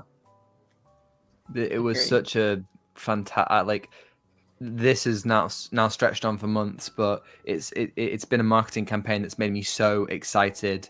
Yeah. I as soon as I see the opening of any of the trailers at the cinema, I shut up, and I'm so like, it's getting bad. I've started buying merch, and I don't do that normally because it's like, if it's bad, this is gonna be so bad for me. I have a pin badge, I have a t-shirt, I have You that cannot poster. stop him now. You cannot stop him. He's gonna he's gonna go tumbling down and just getting all the merch. He's gonna get the crypto plushie as well. I don't know if that exists yet, but it definitely sometime it definitely does. Yeah. Sometime in the future. Well, it's just Popcorn this idea buckets. of like that oh god, that teaser poster is one of the best teaser posters that I have ever seen. It's like that. I just the teaser poster itself is just, it's an art form. If your first poster can be so fantastic and moving like that, it's just this idea of seeing the color and seeing, you know, Superman flying. I was just like, what? And just like the words "look up," I was like, oh. I was just getting so emotional. And then when that trailer came out, I finished work. It came out at something like 2 p.m. and I finished work at 3 p.m. And like people at work were like, "What's wrong?" And I was like, "Nothing. It's fine. It's fine." And like, and as soon as like I clocked out, I ran to like a good enough distance that, you know, none of my colleagues would see me. Just kind of, I sat on this like bike shed and just like watched the trailer and was just like screaming out loud, like, "Who's that?" And like, you know, all these things. I was just so excited. I genuinely feel like a kid again through this entire thing. I don't think any nostalgia can be, you know, so powerful as the idea of just seeing, you know, somebody, you know, it's not like seeing Henry Cavill again. It's not seeing Christopher Reeve as CGI. It's just seeing this idea of hope in such a pure form. Just makes me so excited. It does, and I think like, I think Superman is so important right now, and I feel like I've had versions of Superman I've loved since Henry Cavill. I've had versions of these characters in my life for the last 10 years, but I think the casual person has not. And I think, I don't think people truly kind of get what Superman is and what he stands for. And I think right now in the world, no matter where you are, I think Superman can mean something to everybody. I think Superman is this character that can make you feel like everything's going to be okay and everything's going to be all right. And I think we really need that right now, more and more by every single day. And I think that first trailer especially, and I actually think each trailer has got a little better and better, but like that first one especially was such a mind-blowing kind of experience, because it felt like everything I really wanted that trailer to be. And it was such a cool event kind of day of me like, okay, I recorded my little thing on it, and then I got to watch all my friends do their things on it. I was listening to podcasts all day at work, just listening to people talk about it. And I got home and I did like a stream on a friend's channel. It's just so like my whole day was just Superman. It was like it was like 16 hours worth of just Superman. And I ended the day and I'm like, I'll watch it again. You know, like I could still just keep watching this trailer. And you know, that music was such an interesting thing, because I was hoping they would have their own score. But also, that's such a beautiful piece of music that I'm almost like, you know what? I'm okay with it, because it is so majestically beautiful. Yeah, I agree with that. I was really hoping that they'd do something new, and still, you know, the jury's out on how that will go. Yeah. But I'm definitely, for the marketing at least, love the idea that they are, you know, using that score. And the thing for me, that first trailer, when I got home, I watched it with my dad, and there's just something. Like we watch movies at the cinema all the time, and we see things like on the big screen, but we never really sit down and say, there's this trailer that's out on YouTube now and we're going to watch it together. And like, he used to like pick me up when I was a kid and fly me around like Superman. So there's this beautiful moment of just kind of like, it feels generational. There are so many people who I've seen talk about this film, and it's like, you know, maybe it is just one of those things where the actual like audience numbers won't reflect the online discussion, but I feel like this film is going to be generational. And I have to agree with Exit over here in the comments. If it's bad, I'm going to crash out so hard. Yeah, me too. Me too. I'm going to crash out really bad for this.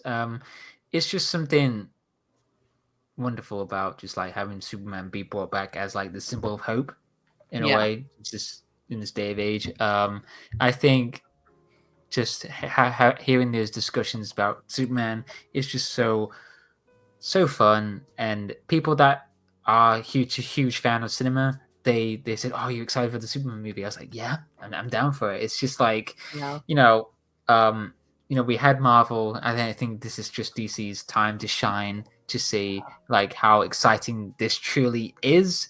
And yeah, I'm just so excited. Just please, can it be Friday already? Because I want to see it now. Just so much stuff that I just want to invest into this movie, especially on IMAX, because this is shot on IMAX, I believe. So it is, so excited just to hear the sound design, and then just seeing Gunn's vision for this as well.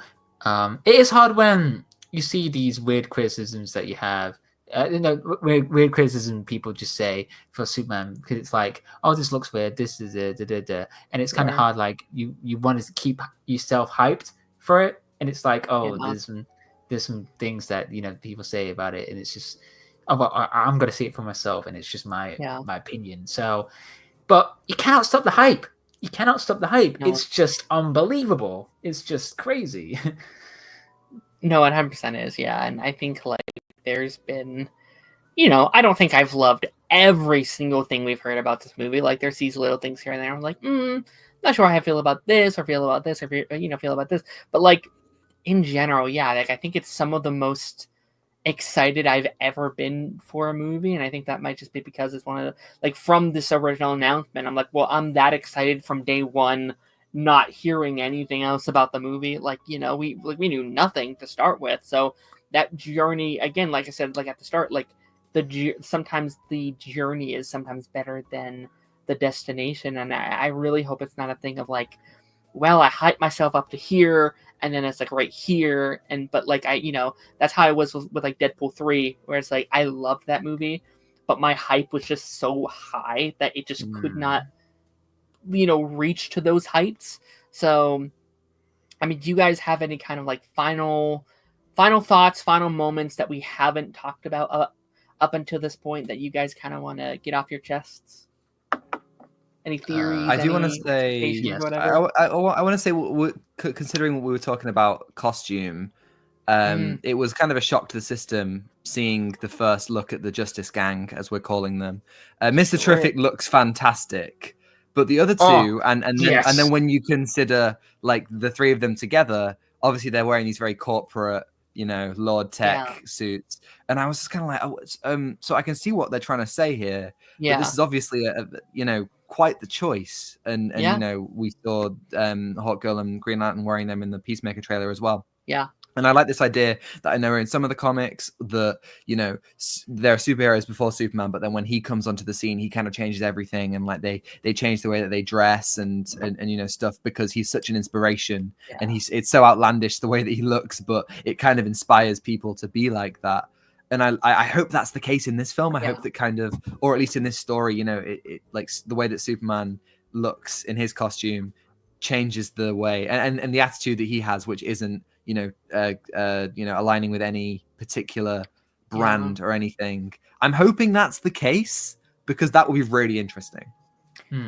Agreed. Like I really like this narrative that seems like they're telling here about like Superman coming into a broken world and trying to fix it. Like he's joining a world full of superheroes, but it seems like superheroes are kind of in a weird spot in this world where a lot of them are like corrupt or angry and dangerous, and Justice Gang, we've heard, like kills people and stuff like that, and it's like it seems like Superman might be the like change that this world of heroes needs, and this world that inspires. David Cornsweet recently talked about like wanting to like interact with Robin, like Robin as a character. Like I always like the idea of like Robin wanting to be Nightwing because he sees what Superman can do and like what he can inspire and how that is different from Batman. I think like that's the kind of stuff. That's such a good idea. Really, really like these kind of ideas, and we're tackling these very seemingly real world issues about like immigration and war and all this kind of stuff, and like how does he in the year 2025 where these issues are very, very prominent, very, very important, how does Superman tackle those ideas and tackle these real world problems? I think it's going to be very fascinating to see. I'm really, really looking forward to that. Like how the world has changed dramatically since the first Superman movie. Sure. And it's so important to have those topics to like discover like how politically, like how can Superman get through this into this world that is just so divided, and and how he can just have people bring together in these like dark times. And I'm just so excited to have that future, to have people just realize that we together can bring hope in a way. Just like we gotta have like some form of action as well. I think there's a lot that's happening in the world with the conflicts, but I think it's just so important to like have that reminder to like there is something that we can do to keep being the Superman, just trying to have something, some goodness in the world. And there was proof of that, in comics, that we, this it's a beautiful fantasy, but we gotta realize that there was something we can do. And I think Superman is that surgeons of like there is that feeling that we can bring back. And I hope this is like the first time. This will be one of those things that we can realize. This movie can just bring so many people together. That's what I'm hoping. To have that kind of like unification of ways to like, yeah, this is a great thing. Like no more like DC versus Marvel in a way. Like there isn't. There's not less or any better in a way. It's just like, okay, we're here to have something. Have a bit of fun, but also a bit of hope as well. Which again, we need. That's what we should need right now.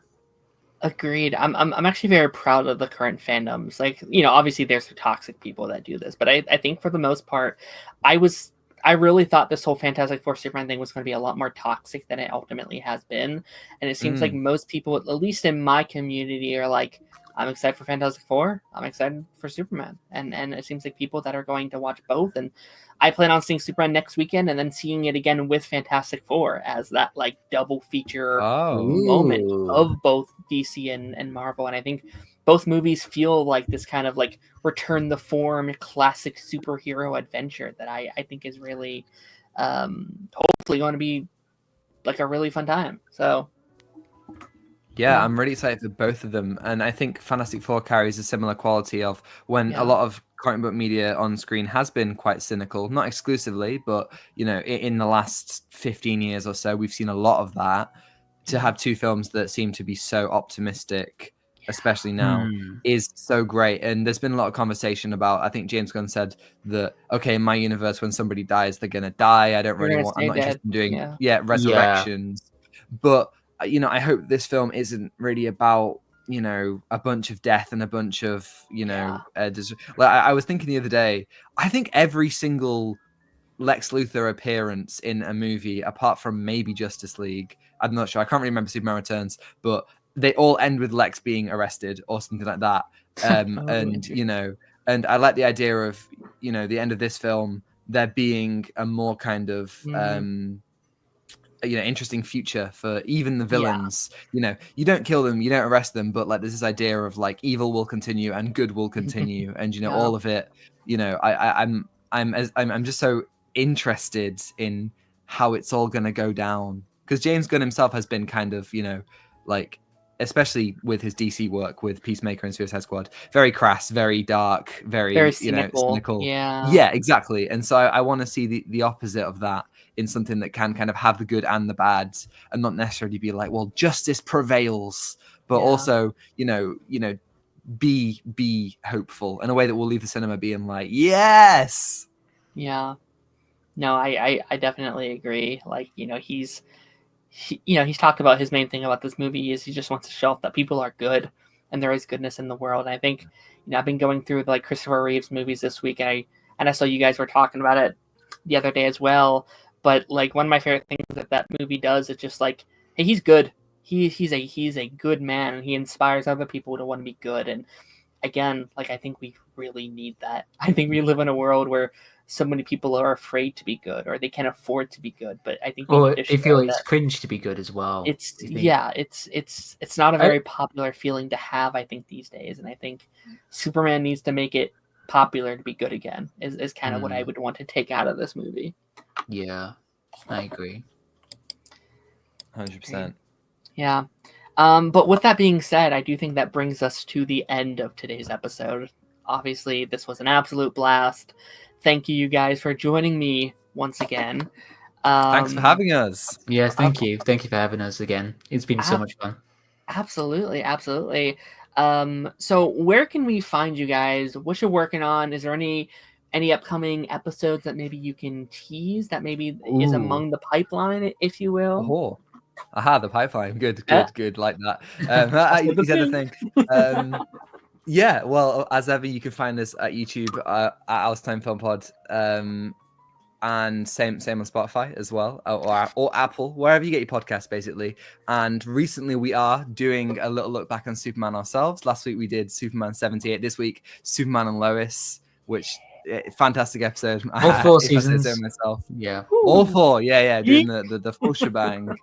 And then, of course, we'll be talking about the new movie. And, either way, it's going to be a very happy conversation or a very, very, sad depressing one. But, I'm sure emotions will be high no matter what the case is. So yeah, and for other thoughts, we're on the Twitters, the Instagrams, the TikToks, all that stuff. And then we have great thumbnail artist Zane Asval, wonderful. There's no AI as well. I'm looking at Mr. Beast. I'm looking at you, Mr. Beast. Yeah. So that and then that's that. Yeah, we just found us on Twitter. Really, I don't rarely say enough things, but Tom does. He's great at commenting because I try to focus on some things, with the news and Twitter. But then I say something once in a blue moon. I'll be like, okay, I'll say something.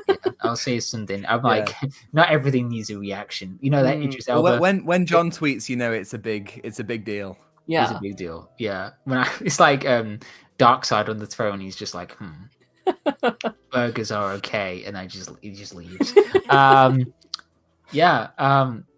That's it really to find us, I guess. But we just yap about movies on there. So literally about anything. We do talk about video games in the past, but that's been very. Oh yeah, aren't DC doing video games as well? Part of the DCU, allegedly. They said they were, but I have a feeling that's probably one of those ideas where, like, we're not. We're probably not getting around to that for a while. Yeah. Sorry.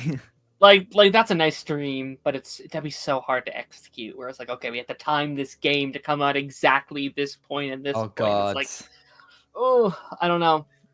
But go check out that stuff. Obviously, if you want to hear more of this, just like this trio right here, we did a Superman episode about a year ago, and then end of the year we did a very funny end of the year episode where John talks about his love for Minecraft, which is 2 hours straight. It was insane.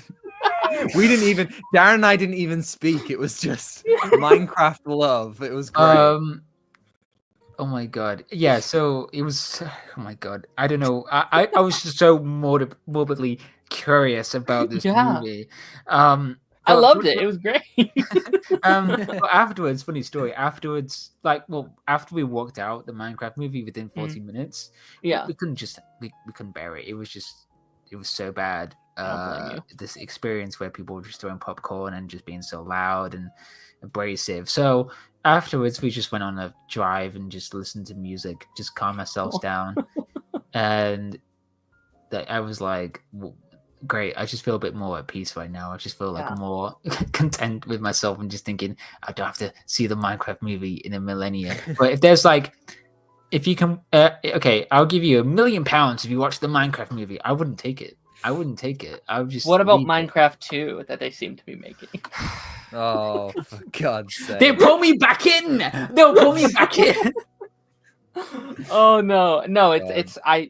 I saw it. I made that bad decision. I went opening weekend, one of the first. Oh, you saw it too? I saw it. Yeah, I went in. My theater was full. Almost no joke. I don't think I've seen a theater that full since Endgame, and that was the worst decision I could have made. There was kids were running around, people were screaming, popcorn was flying, and I was like, maybe I'm a bit too old for this at this point, but I don't get any of this shit. I don't understand what's going on. How did you deal with the chicken jockey scene? Because we left straight 40 minutes within. How did you deal with that? Focus. Mine wasn't as bad, I think, as other people. I've seen the videos of people breaking real life chickens and the screaming. So every time it happened, you would have this little group up front being yeah, whatever. But it wasn't as insane, thankfully, as I've seen. And I feel like it's just one of those things where I think you get it or you don't. And as someone who's never played Minecraft, I didn't. I didn't get this. I felt like I went into this exclusive club and I don't know any of the context of any of the shit they're talking about. So it's not for me personally, but and like that's the thing. Like I also don't want to be a snob of like people being like, we loved this movie. This was like a movie for our generation. Like that's awesome. That's amazing. But you can do that without causing a ruckus and causing a huge scene like they were. I feel like that's the thing. Yeah, 100%. 100%. But yeah, in terms of what we got coming out this week, after the credits, we'll be back on Monday. We're going to be finishing up Ironheart, season 1, probably the whole show. Is it good? I actually quite enjoyed it. It's not perfect. Nice. It's not like there's issues with it, but I actually did quite enjoy. I think it's on my upper half of like MCU TV shows. So we're gonna be doing Ironheart, and we're also gonna be finishing up our Dexter journey, at least the main 8 seasons of that before Resurrection comes out here soon. And then Pipeline next week. It won't be Superman because I still have to wait a week for everyone to have seen it. So next week will be our catch-up week for blockbuster movies. The current plan is I'm going to talk about, what is it? F1, Megan 2, Elio, and Jurassic World. That is the plan. Wow. We're going to do like a little kind of like compilation of all these big movies before Superman and Fantastic Four and Smurfs, I guess, comes out. So Yeah. You better do a Smurfs video. I'm gonna be in the comments. I'm gonna be there. I'm gonna be the one person that's like, yeah, talk about this movie. Yeah. It's so funny because every bit of marketing is like, Rihanna is Smurfette. Yeah. Brilliant. But they are like, you know, James Corden is in it too, guys. Like, yeah. Like, oh that's yeah, like, he's that's the thing that they just don't want anyone to know. They're like, oh, also he's in it too. Yeah. It's like, no, help. He's John in it, guys. Goodman and Nick Offerman and Zolo from like Cobra Kai. Like it has a stacked cast, but Rihanna's the one. Wow. They're like, maybe I can get her as a guest. That'd be awesome. That's the one. If I can book her as a guest, I will do an episode on. I saw you tweet and you were like, I'm gonna try and like reach for a guest, and it's like it was Rihanna the whole time. It was Rihanna, yeah.